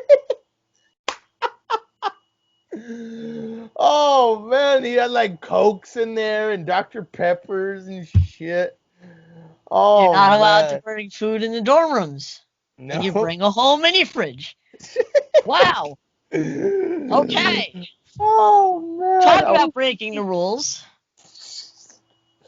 Man, could you imagine bringing that thing with you on the road? Just bringing it like, hey guys, I'm bringing I'm bringing this mini fridge with us. We can keep drinks in there. I'm Uh, pretty sure if I were the trailer packer, I'd be like, fuck it, I don't care. Where are we gonna plug it in? I don't know. yeah, bro, that'd be hilarious. That'd be amazing. Well, first off, when it was winter, because we were in the Northeast, when it was winter, honestly, we didn't need a fridge because it was fucking cold. It was Yeah. so cold. Like fucking, someone would have like their Coke cans and all that, and they just put them in the back of the truck, and it'd just be not ice cold. It'd be like, oh, perfect. Like it'd be wonderful. It'd be like paradise. It'd be No, I paradise. absolutely agree, my guy. I absolutely agree. No. But okay, but Everything was cold. yeah, everything was cool. But okay, going back to like the talk of Oasis retreats, like here's an example of what I figured out that Net isn't looking out for our best interests. And basically, and I've honestly been thinking about this since being 2 years on the road, and I came to the conclusion like at that moment, we are numbers to them. That's ultimately what we are. They call us missionaries to give us an excuse not to pay us. We are numbers to them.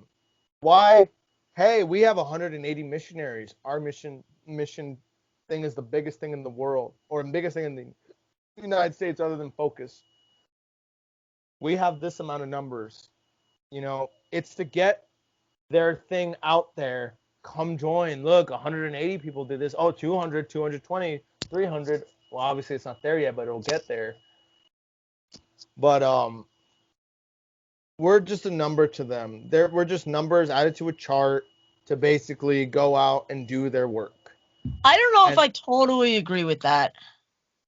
well, here's why I come to the conclusion. Like Yeah. I said, we were on our Oasis retreat. Our male team leader, the night before when we were going to begin it, he was basically like, you know what?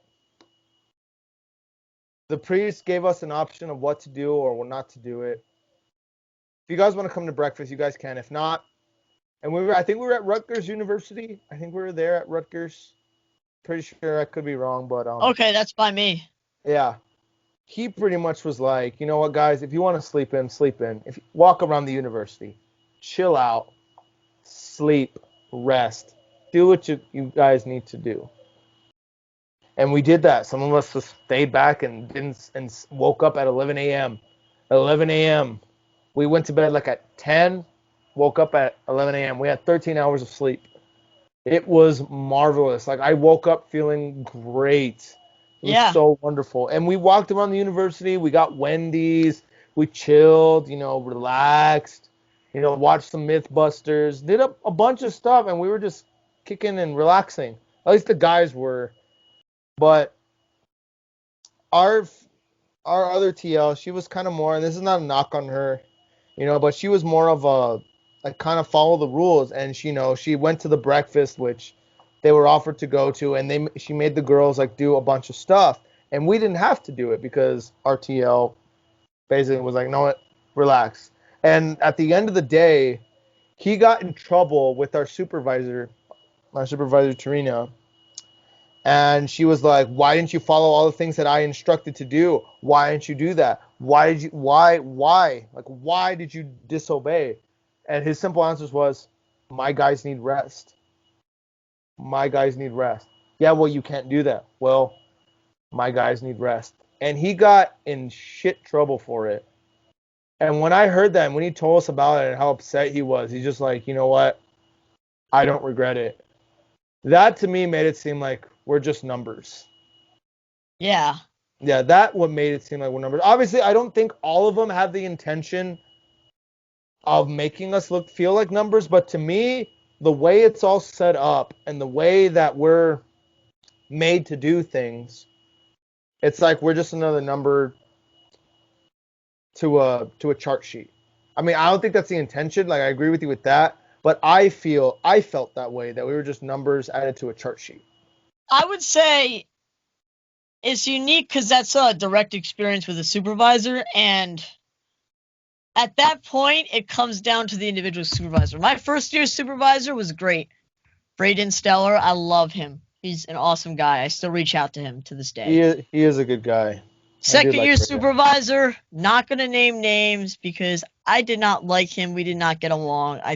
Don't think he did a good job as supervisor at all. No, it's okay. And He was my team leader my first year. I know exactly who you're talking about. yeah, I know, but I don't want the internet to know who I'm talking about. Yeah.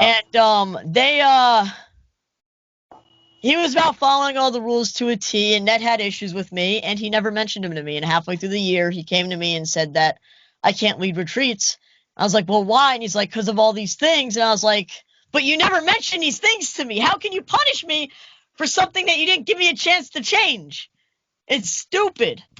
And Braden was, on the other hand, was about relaxing. My first year team leader had his protest outside Planned Parenthood every day at 6 a.m. God bless his soul. I did not want to do that. It was making me exhausted restraining the team. And I went right to my supervisor, and he was like, no, they did not sign up to do that. They do not have to do that. You can't make them do that. And we stopped because I went to my supervisor and was like, no, I'm exhausted. I can't do this. It's draining me. Yeah. And my team leader had good intentions, but he was overzealous, like most new Catholics are. And Yep. that's okay. But I also think it depends on the people and the way they do their ministry, and they need to teach them that, no, like, these are people, they need the rest. Yeah. Somebody like Dan Driver, I know Dan Driver cares. Yeah, I've no, talked he to him does care. before. When my He dad does care. died, I went to him. He's great. He texted me the other day. He's like, I'm praying for you, man. I was like, thanks. And, like, I love Dan. He's an awesome guy. Yeah. And Greg Montana, we're best friends. We play Yeah. Match together. We game together. I love Greg Montana. But there's Yeah. certain people on net that are older that were on net back when they didn't have that many retreats, and they could go because, first of all, they were older. The Yeah. teams were more mature. The retreats weren't as thought out. They had more time to not do anything. And they're trying to run this ministry like it's the same ministry that it was Yeah, 30 like years it's ago when they yeah, were like on net. like it's the 1980s still. They're still trying to run Yeah. it like 1980s. And it's like, net is growing very fast because I firmly believe God is blessing the ministry. And Yeah. I firmly believe they're going to keep growing. And it's a great organization compared to other organizations. They're not perfect, obviously. No, But no organization is perfect. the issue is that it's hit or miss. Like, supervisors saying, oh, I like getting in trouble because your guys had the option to rest and they took the option. There's nothing wrong with that. But you have some people in scheduling that schedule retreat after retreat after retreat after retreat and expect us to go. And then you have other people that are in different places than one another. You have to meet everybody's need. Yep. And I think it's a whole spiral of issues because Yeah. you also have the fact that they only reach out to promote the ministry to high schoolers. So the age of the average netter is getting younger and younger and younger. And with that, the maturity level drops. But for the most part, like I work at I love Best Buy as a company, right? I think Best Buy is a great company. Mhm. Their slogan is literally "Be human." Huh. No Which, shit, I didn't know that. yeah, they have a whole separate side of the organization purely for human resources Yeah. that have different bosses and have different levels. So if I have an issue, there's an anti-retaliation policy. If somebody retaliates against me, they get fired. I can submit it anonymously, and they get back to me on the issue. Yeah. And they recognize, listen, you're human. It's okay. You make mistakes. It happens. Versus net, it's they recognize that you're human, but they have unrealistically high standards for God's grace. And Yeah. it's not that God can't have us work for 9 months without getting burnt out, but God doesn't want that. God does not will that. I can attest to that because if he willed it, netters wouldn't be getting burnt out. Yeah, I agree with And that. obviously working on the inside, I have a lot more insight Yeah. that I can't say. I need to keep quiet. Yeah. But I can say that there is not a lot, but there is some internal conflict on net that are trying to make things better that I do very greatly appreciate. No, yeah, Um, I know those insights too. Like when I was with you guys because of my illness, I got to spend time with a lot of many of the supervisors, and a few of them I could tell honestly were like, you know what, I need to do what's best for my team, not what's best for what the higher ups want. Because at the yeah, end of the day, the way they perform is how I look, and if they perform well and they do well and they're taken care of, then I feel good. And if these people have a problem with that, then well, fire me. And that was one of the things when people asked me, would you do mission staff? I said no, because they'd fire me. And they said, why would they fire you? Because I put the team first instead of them. I actually agree with that. I mean, we're not mission staff material because we don't. They say run, we don't say how far. Yeah, They say exactly. run, we say why. No, yeah, exactly. Like If you have a valid reason, I'll run, but I want communication. I'm not just a mindless drone. yeah, exactly. Like my thing was obviously in the net schedule. If those of you who serve, you like some people may know and some people might not know. It just depends on what year or how your year was. But the schedule is just filled to get you to do something, to be Oh, it's together packed to the constantly. brim. It's It's packed to the rim and stuff you don't even necessarily need to do. Like why the hell am I still doing like practicing my talks and my things in March when I'm done with this in a month? Why am I still having to do that? Why can't I just have time to take a nap or to go be with a teammate that I haven't spent a lot of time with? yeah, Why exactly? And that'd be my thing. I'd alter the schedule and be like, you know what? You guys don't have a retreat till 5 o'clock in the evening. You know what? I'm gonna talk with the host family, see if they're cool with you guys, if you can sleep in a little bit, or even if so, I'm gonna find a spot for you, see if you can go to this school, and find a place to take a nap, walk around, get some rest for like an hour, for like 2 or 3 hours, and then after that, I don't know, you guys can do. You know what? I'll give you this stuff to do, but in all actuality, just, you team leaders like plan it. If you see you guys need rest, if you guys seem like okay, who needs to work on this and that, like work with it. But ultimately, make sure you all are rested up. Make sure you all are there. Make sure everyone is cared for. Take care of each other. Like yeah. that'd be my thing. Even days when retreats are canceled, they do everything to get you a service opportunity, which is like, really? Why can't I just have a day off? Yeah, exactly. I mean, And it's insane, dude. yeah, it's nuts. It's a rough schedule. And my thing is when someone obviously there's hardly anyone I know now that wants to do it just because obviously one, churches are closed, so I don't know a lot of youth around here. And two, I mean my thing is look, okay, when someone comes to me and they want to do it, I want to ask, okay, why do you want to do it? Oh, because I want to travel. Then you shouldn't do it. All because I hear it's a great thing. You shouldn't do it. Why do you want to do it? If someone gives me a concrete answer, let me be like, okay, well, let me tell you why. Let me give you the real ordeal and not the ordeal that they give you on retreat or whatever. It's a rough thing to do. It's tough. Yeah. It's hard. There are going to be people on your team that you cannot stand. They drive you up the wall. They piss you Mm-hmm. off. Someone's going to do something that it rolls you up, but you know what? You can't do anything about it. Why? Because we're talking about charity. You have to be charitable. Like ultimately, I think the ultimate net team is someone who can put aside people who can put aside their differences and try to care for that individual the way they need to be taken care of. That's the ultimate net team. But unfortunately, Yes. not everyone can do that. And some people can, and that's okay. That's okay. But it's coming to realize, you know what? They're different than I am. It's fine. Let me try to put aside my personal issues and let me try to know this person. Because at the end of the day, at least for me, if I can go home and knowing that, you know what, I tried to hear and listen and be with everybody, and if everyone acknowledges, like, hey, you did the best you could for me, then I'm good. I'm good. I did my job. That's it. As a teammate, I did my Yeah. job. And everybody's And 100% looks different. of course, Your We're 100% from isn't all my walks of life. 100%. Exactly. And they look for this perfect person who does everything right, and they favor people, and that favoritism is obvious. Of course. Well, no, I should rephrase that. Certain soups favorite people, and the favoritism is obvious. Oh yeah, no, I agree with that. I didn't experience favoritism my first year because Braden was a really good soup. Yeah. And I really felt like I could open up and trust him with things. Yeah. My second year soup, it was so obvious that he had a favorite, and it irked the heck out of us, and it bothered me, and it irked me every single day, and I could not stand my second year soup. Yeah.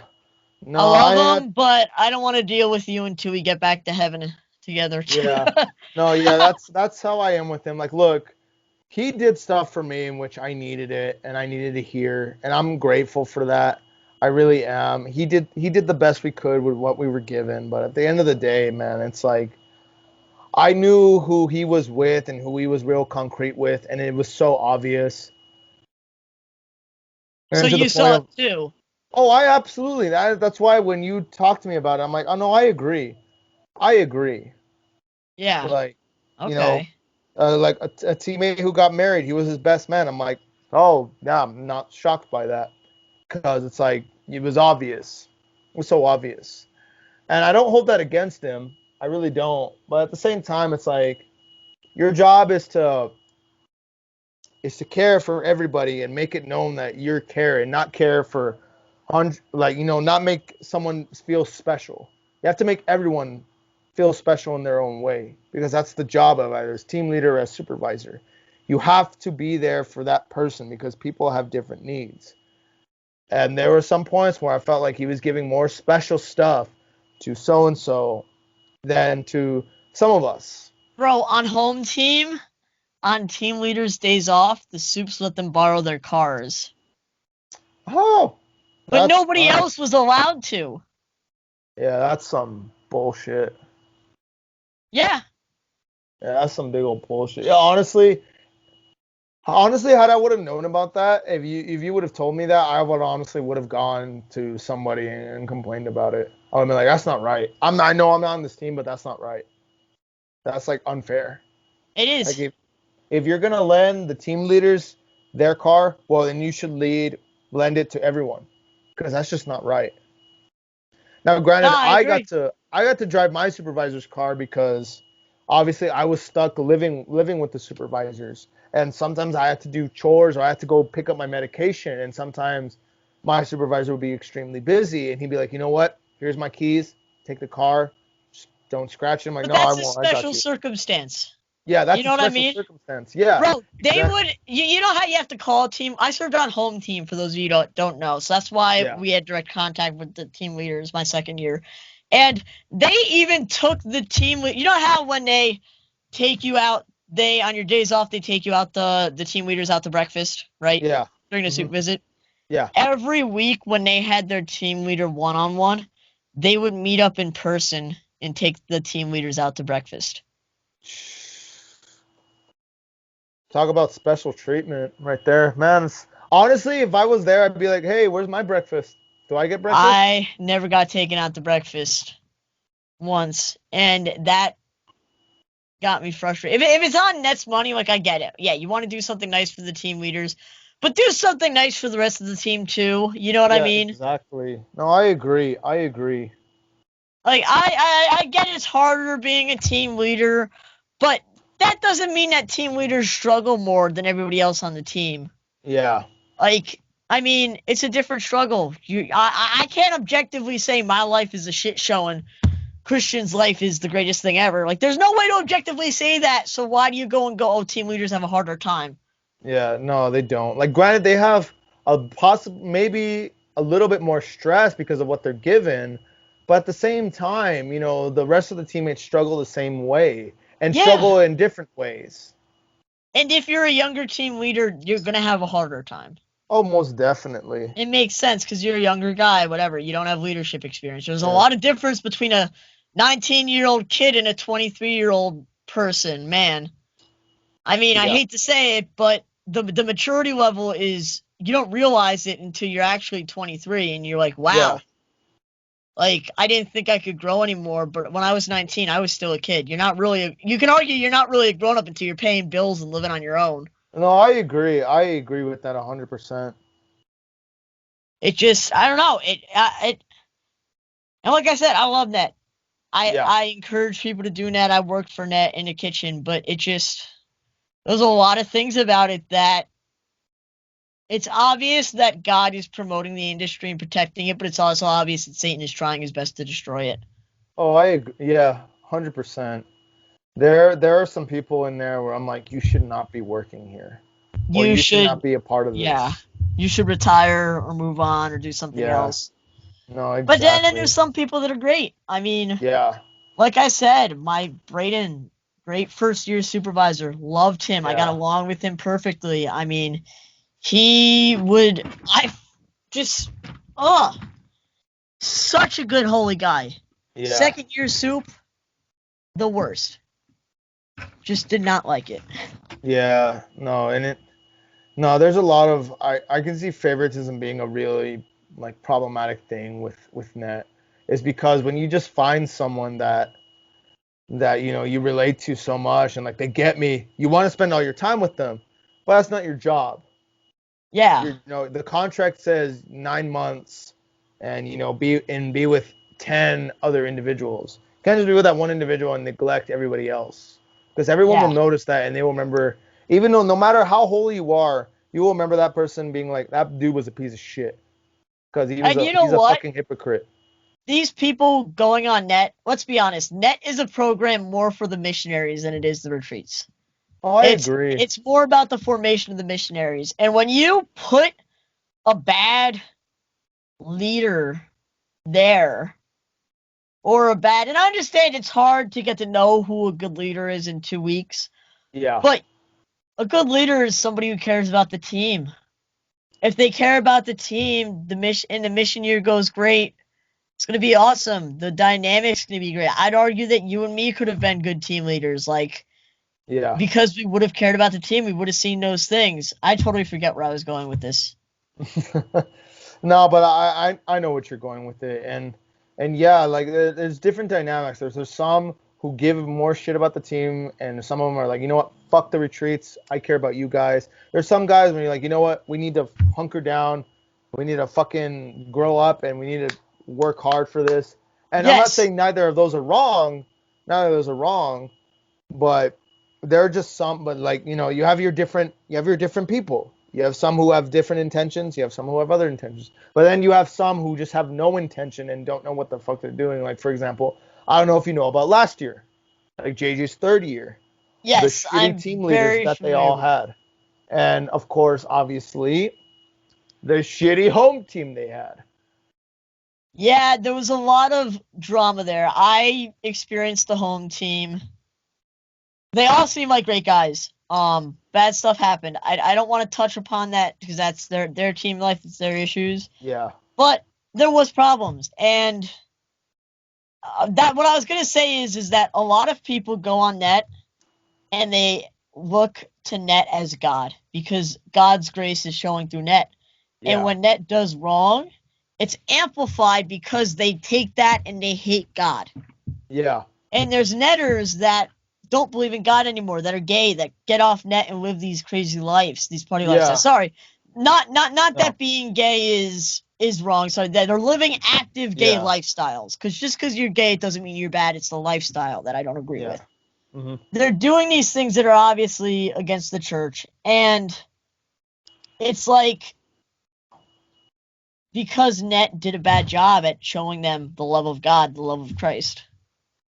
Yeah. And home team is a great example. Like they were all good guys. I loved last year's home team. I'm not gonna say the team was garbage. I Yeah. will say net did not pick a good dynamic, and they didn't pick a good team leader, and drama started. And you know what? Everybody saw it. All the host families saw it. They could tell. I mean, I had a friend that Miguel, God bless his soul. I mean, Yeah. he's not dead, but I Yeah. love Miguel. He's a cool Yeah. guy. he took over, and he was like, yeah, there was a lot of wounds there. There was a lot of pain there. There was a lot of hurt there. And at that point, it's like, well, you're failing the missionaries. Yeah. I mean, you were the ones that made the teams. You can't just dismiss it and go, well, we picked the wrong people. Well, what were the red flags we missed? It's Yeah, basic exactly. relationship building.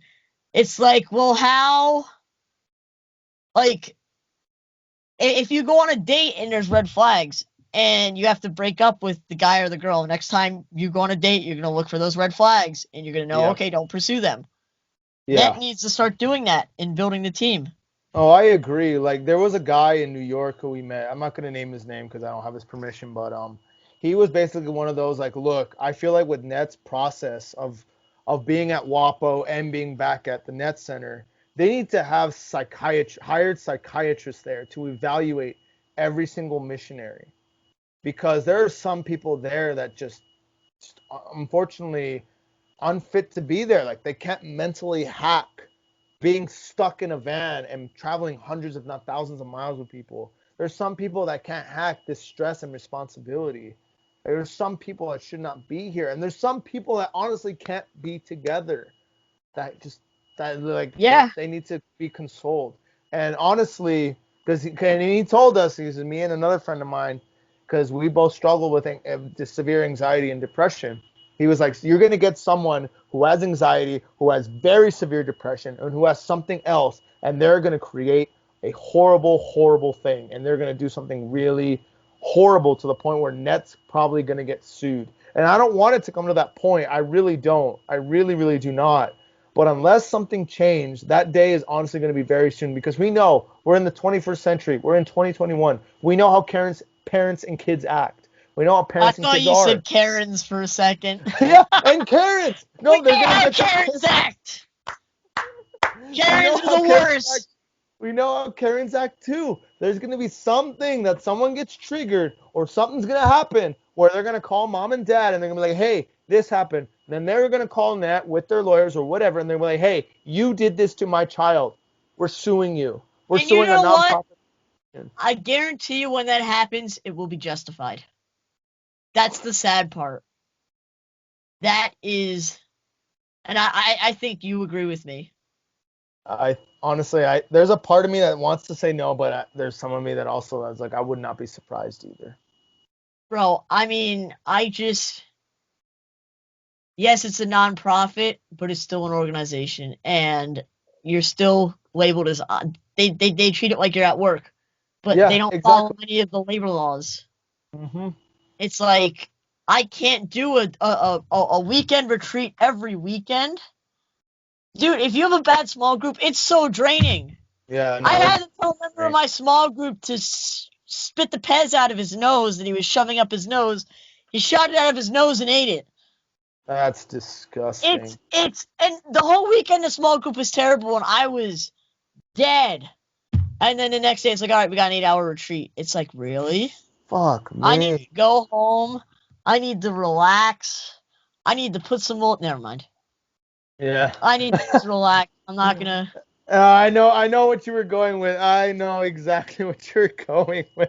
You can finish that sentence however you want. Gotta rub the dub. You gotta rub the dub. If that's how you want to finish it, go ahead. I run a wholesome YouTube channel, and I'm not gonna go any more in depth into that. Yeah, but no, I know what you mean, bro. No, honestly, at the end of the day, look, we're human. We have needs. We need to do shit to relax us. You know, we need that. Do whatever you do to relax. Yeah, exactly. And it's like you need that time off. Yeah, you do. Reality is the team members are on just as much as the team leaders are on. Oh, exactly, between man. Everything. And granted, the team leader's work is harder. Yeah. But the fact is, if you're on, you're on. Nothing is, like, it's all equally as draining. The only thing that affects how draining something is how much you enjoy it. No, definitely. Doesn't matter if I'm leading a small group or working on the team schedule for next week. If I'm on the clock, I'm on the clock. Yeah. There's a reason why when the Department of Labor or whatever it's called in the U.S., HEPA, whatever, defines it. They're like, you need a lunch break every 8 hours. Doesn't matter the Yeah. work you're doing. They don't say if you're working in the sun carrying moving sandbags, you get a lunch break every 3 hours, and if you're a doctor, you get a lunch break every 30 minutes because a doctor is harder work. No, every 8 hours you get a 30-minute lunch break, and you need to give them that. And it just stupid. It's so stupid, man. Bro, you got me venting. I haven't ranted about net in over a year. Well, I got it out of you. So You now we did won't have get to that. talk about it for another few years, or if not ever again. Yeah, until I get my kids to do it. Jesus Christ. No, but again, going back to like favoritism, man. Like for example, my current girlfriend right now she was a teammate of mine my second year. Yeah. But here's the thing though. We'd spend honestly, she was one of those people that I got along real well with. She understood me, which I appreciate because not a lot of people take time to really understand and get to know me. Thankfully, my whole second year team, they really took the time to get to know me, which I appreciated. I love them from the bottom of my heart, all of them. But like, she really like got it quick. Like she understood real quick. Okay, his tendencies, his quirks, everything. And we would spend time together. Like honestly, we could like not talk for 3 days, and then when we sit next to the van or talk about something, we pick up right where we left off. That's how good we were. But here's the thing, though, is that my mind when I was there, I was on business. I was on, and when I was off, I'm like, I'm gonna chill with the dudes, or you know what? If I haven't talked with so and so, I'm gonna go talk with them, probably one of the girls or whatever, and just try to, hey, let's catch up a little bit. Well, with her, because I'd be with her a lot of times, like I'd see her almost. Of course, I'd see everyone almost every day, but with her, I'd be like, okay, we can not talk for a few days and we'd be okay, Yeah. you know. And of course, the typical thing people would ask me, because when I tell one, oh, she was a teammate of mine, did you always like her? Did you always have an attraction? Were you always like, did your heart pump out for her? And the simple thing would be like, no, I didn't. Because the simple fact is that my mind was, this is a business. I'm going to treat it like a business. Because this is what it is. I'm here to work. I'm here to work hard. And I'm here to care for the individuals that work with me. That's what I'm there for. And I knew the likelihood of me honestly getting a relationship with one of my teammates is 0 to fucking none. It's like Oh almost man. bullshit. Like it's almost bullshit. Like I'm like, it ain't gonna happen. So like forget it. Fuck it. And and we had honestly some of the greatest times on the road, but because I knew in my head nothing's gonna come out of it, let me just enjoy. Pretty much the way I say it, let me enjoy this friendship while I have it, because more than likely I'm not gonna have this ever again. Like it's not gonna be the same when we're off the road. And that's why I think the way it worked out so perfectly. And then of course, I went on a few dates back home. They all sucked. They all sucked Yeah. horribly. And then my mind would immediately be like, damn, oh, Emily would have loved that. Or she would have dug that. And then be like, what the fuck? And then all of a sudden I'm like, Jesus Christ, I'm in love with her. Fuck Nah, me. bro, I get that. I had my second year was wild with attractions. The first year was hilarious because halfway through Christmas break, she sent me a text message, an Instagram. She wasn't on my team, praise God. Yeah. Saying, in guess who's gonna get a girlfriend in 2019, which is when I served. And I was Yeah. all excited. I was like, yeah! And then I realized I was like, oh wait, I'm still on net. What do I do? So I replied. I said, not till after net. And then I went back on net and I showed my supervisor. And I was like, you'll be proud at how I curved this.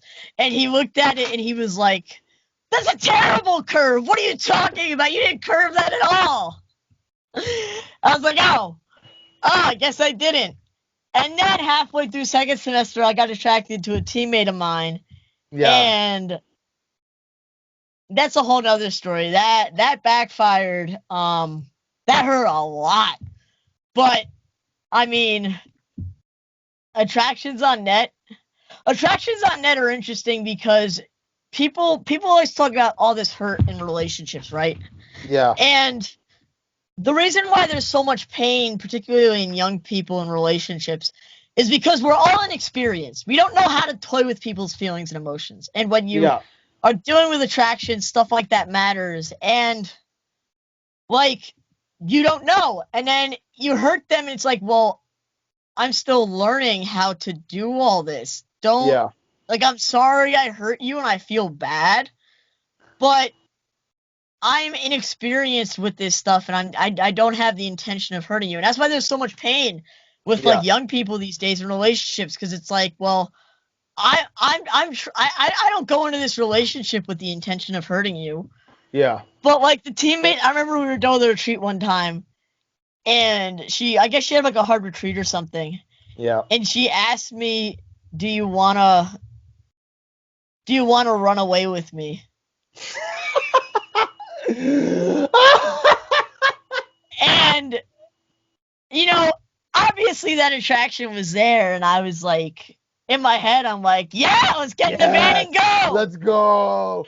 I got my stipend. We'll go travel the U.S. with $300 worth of missionary stipends. You know, living off the fruit of the lamb. Oh my God. And Oh man. obviously, after the end of the year, it backfired. I wound up getting hurt. But, like, it is what it is, you know? She didn't intend to hurt me. She didn't intend to lead me on or anything. And, like, you work through it. But people don't realize the relations, especially on net, when you have, I mean, like, you can't even make up, if you were to pitch net to somebody as a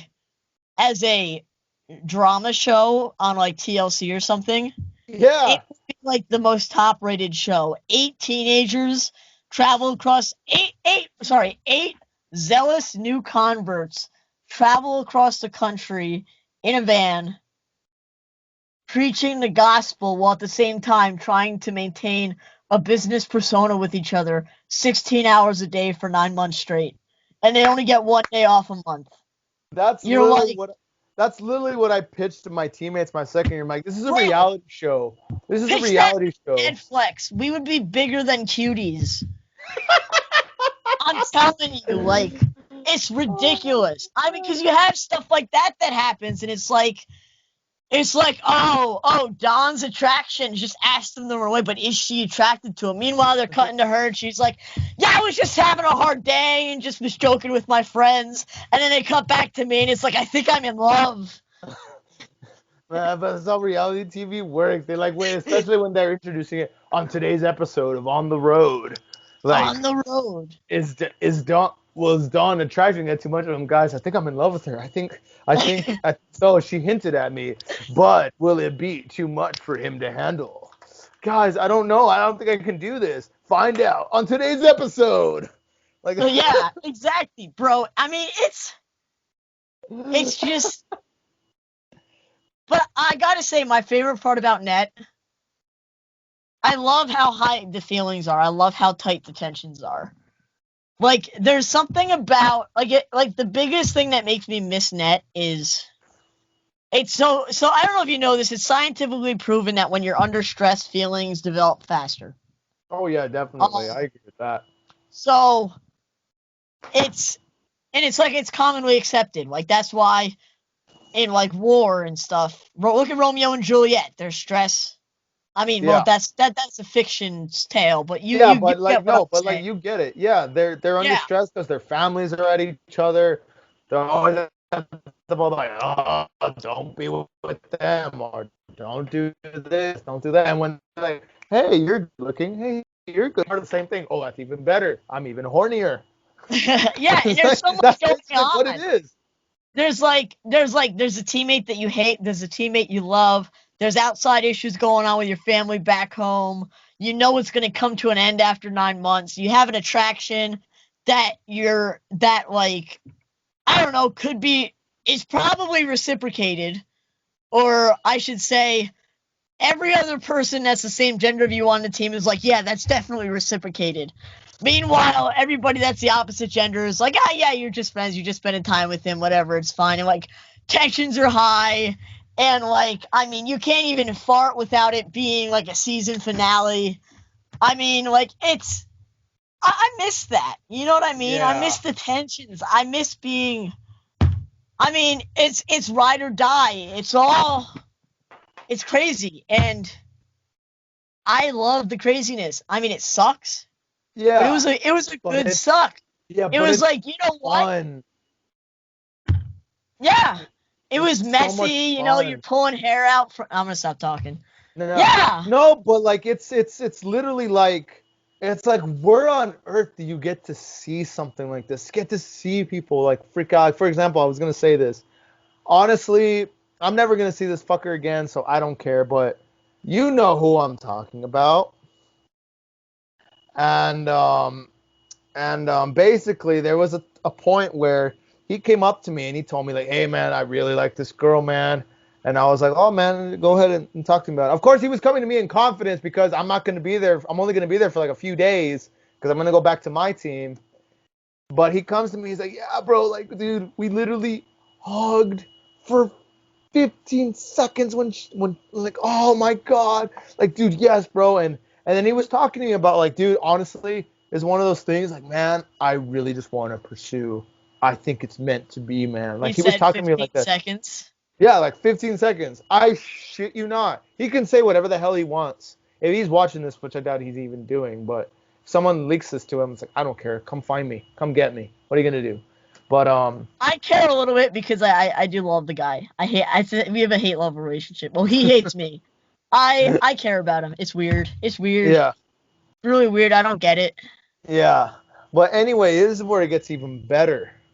This is where it gets even better. So I was telling him, okay, bro, what makes you like think that she likes you back? Well, we just have this connection. Okay, what kind of connection? Because obviously I kind of experienced relationships when I was young before net. I've done the birds and the bees. I've did all that stuff. Yeah. And here's the part when I kind of knew what kind of a person he was. Is that I was trying to get it, like trying to understand, like, okay, bro, what makes you think? And he's like, all those connection, we hold hands, we talk real well. And I was basically answering back to him. I was like, okay, man, but girls talk to guys well all the time. That doesn't, just because they talk well to you and they talk good to you and you hold hands for 15 seconds doesn't mean like they generally like you. He's like, no, but I feel a special connection. I'm like, okay, bro, well, here's what it sounds like, man. It's like, first off, I'm gonna tell you right now, it's not enough for you to be like pursuing her, because I don't know if she feels the same way. Sorry, that was my mom. She's a nurse. She just got out of work. That's good. Well, good on your mom for what she's doing, especially nowadays. Yeah, I was just letting her know that I'm in an interview, so Yeah. Well, I okay. gotta Well, get like here's a the sign from my door that says "Do not disturb" for when I'm streaming. yeah. So here's the kicker of it. So then he's like, "Oh, how do you know?" But there he asked me, "Okay, well, how do you know?" I'm like, "Okay, okay, bro. Here's why. Because honestly, man, it's because birds and the bees. I've done it. I've been with women.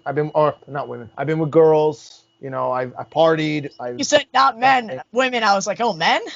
yeah. I've been with women. Well, not women, men.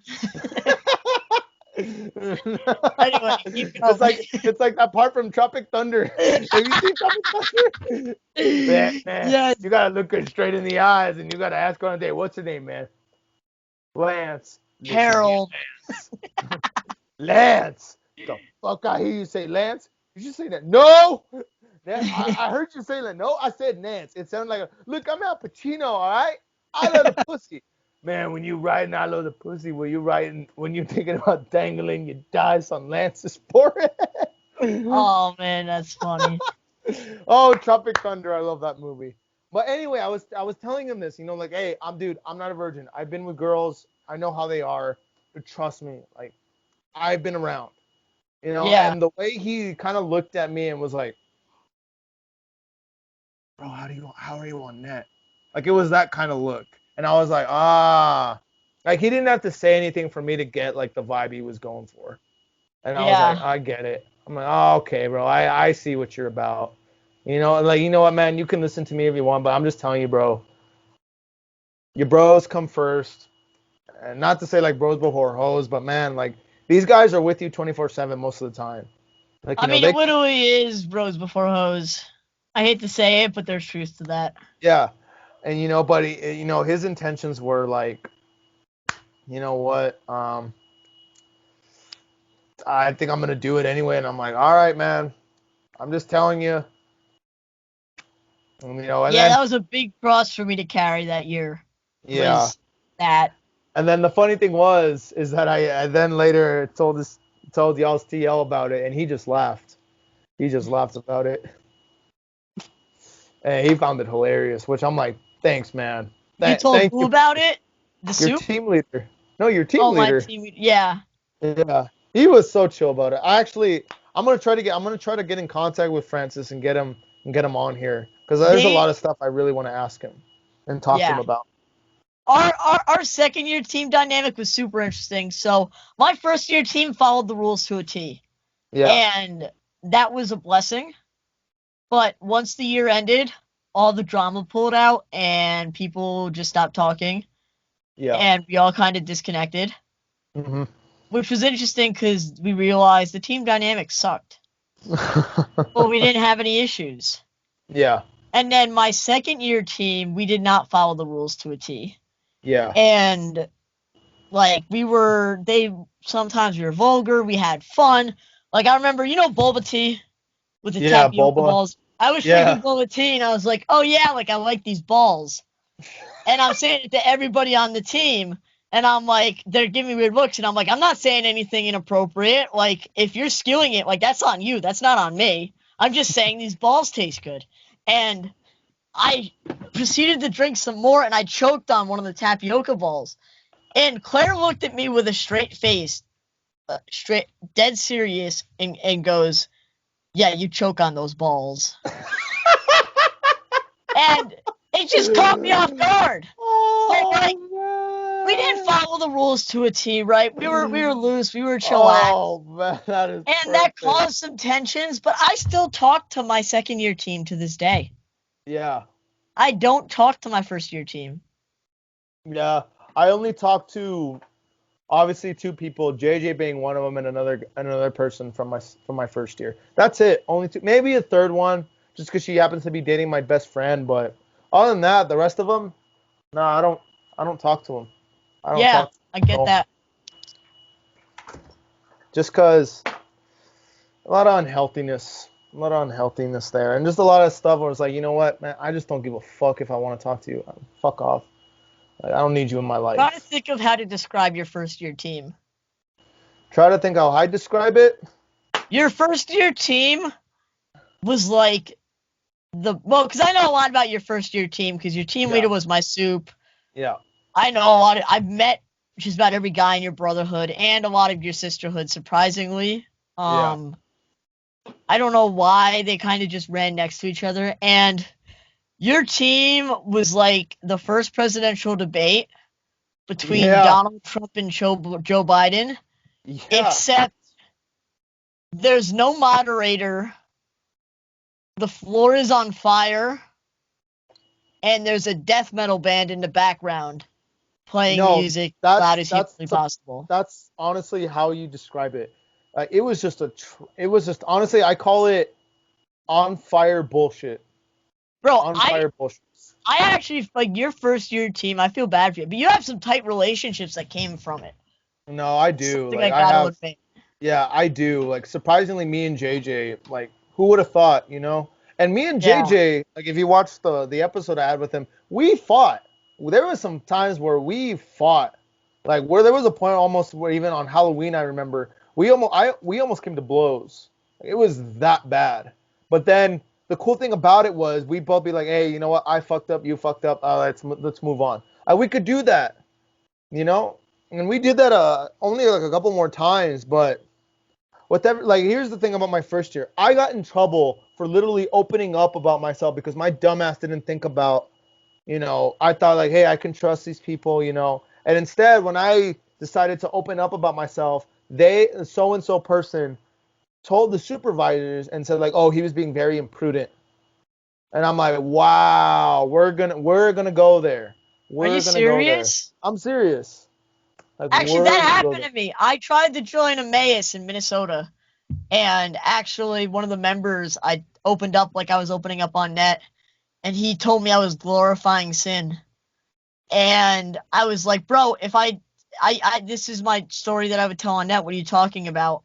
And I said to him, I had a terrible experience with the maze because my small group leader was the worst.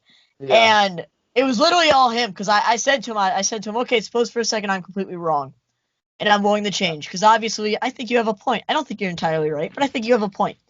Would Yeah. you be willing to meet up with me for 5-10 minutes after our small group meetings to discuss and see how my speech went?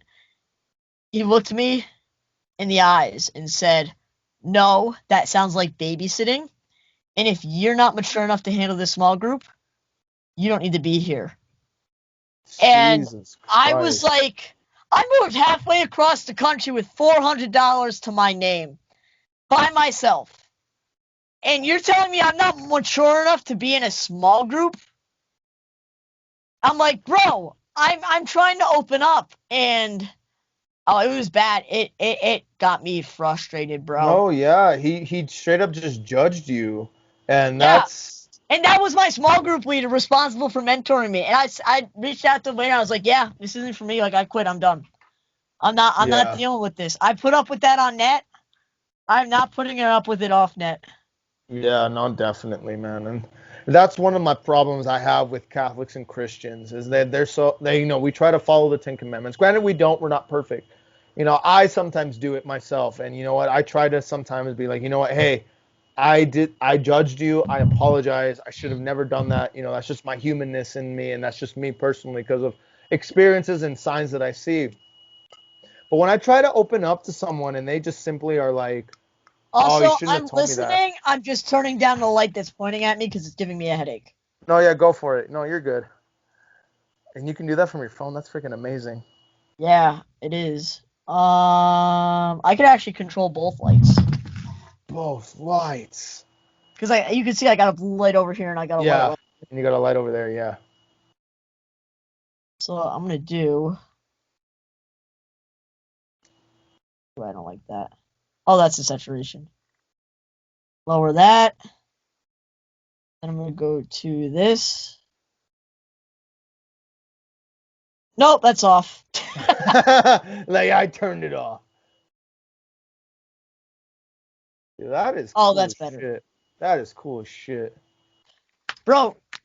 I got like a professional recording studio in here. It's awesome. Dude, that I is love it. dope. Dude, I honestly, because obviously me and JJ have been talking, and man, he's like, man, I want to come down to Texas. Well, good. Well, when you go down to Texas, well, here's the cool thing. I have now an excuse to come to New Jersey because when I married my girlfriend, she has family that lives in New Jersey. Is she actually? Yeah, she does. So it was like, good. I Bro, can go to New Jersey because one, I can meet her family, and two, I could fucking be with Dawn. that's sick. We gotta go get beers when you come out here. Yeah, we gotta get beers, we gotta get food, and we gotta go to fucking Six Flags. Yeah, which by the way, I met up with a missionary organization in New Jersey, which is super awesome. Oh, that's dope. At my old college campus, they took over there, and I was not expecting that. So I Damn. found community out here. That was my big stress of moving back home. I was like, oh, I want to find community, but I don't know what's going on. And oh, it's so good. That's It's so good, good, man. bro. That's really good. Man, that makes me so happy, but And it's mostly women. that's No, I kid you not. The organization is a discernment house. cool. Oh, that's really cool. Oh, damn. Well, discern them into marriage. Discern them into marriage. Discern. That chalice chipper boy. It's the way I do it. Oh man. Way I But do. that is cool, man. That is cool as shit. But hey, man, thank you so much for doing this, man. I appreciate it, man. It was great. Obviously, great talking to you. I hope we get to see face to face soon, and hopefully, if this thing ends up taking off, share it with people that I can have enough money and make a living off of this, where I can actually fly my guests in and we can actually do face to face instead of this Skype nonsense. Bro, that sounds cool. If you want to discuss ideas and discuss things, like, reach out to me, because yeah, I, I know.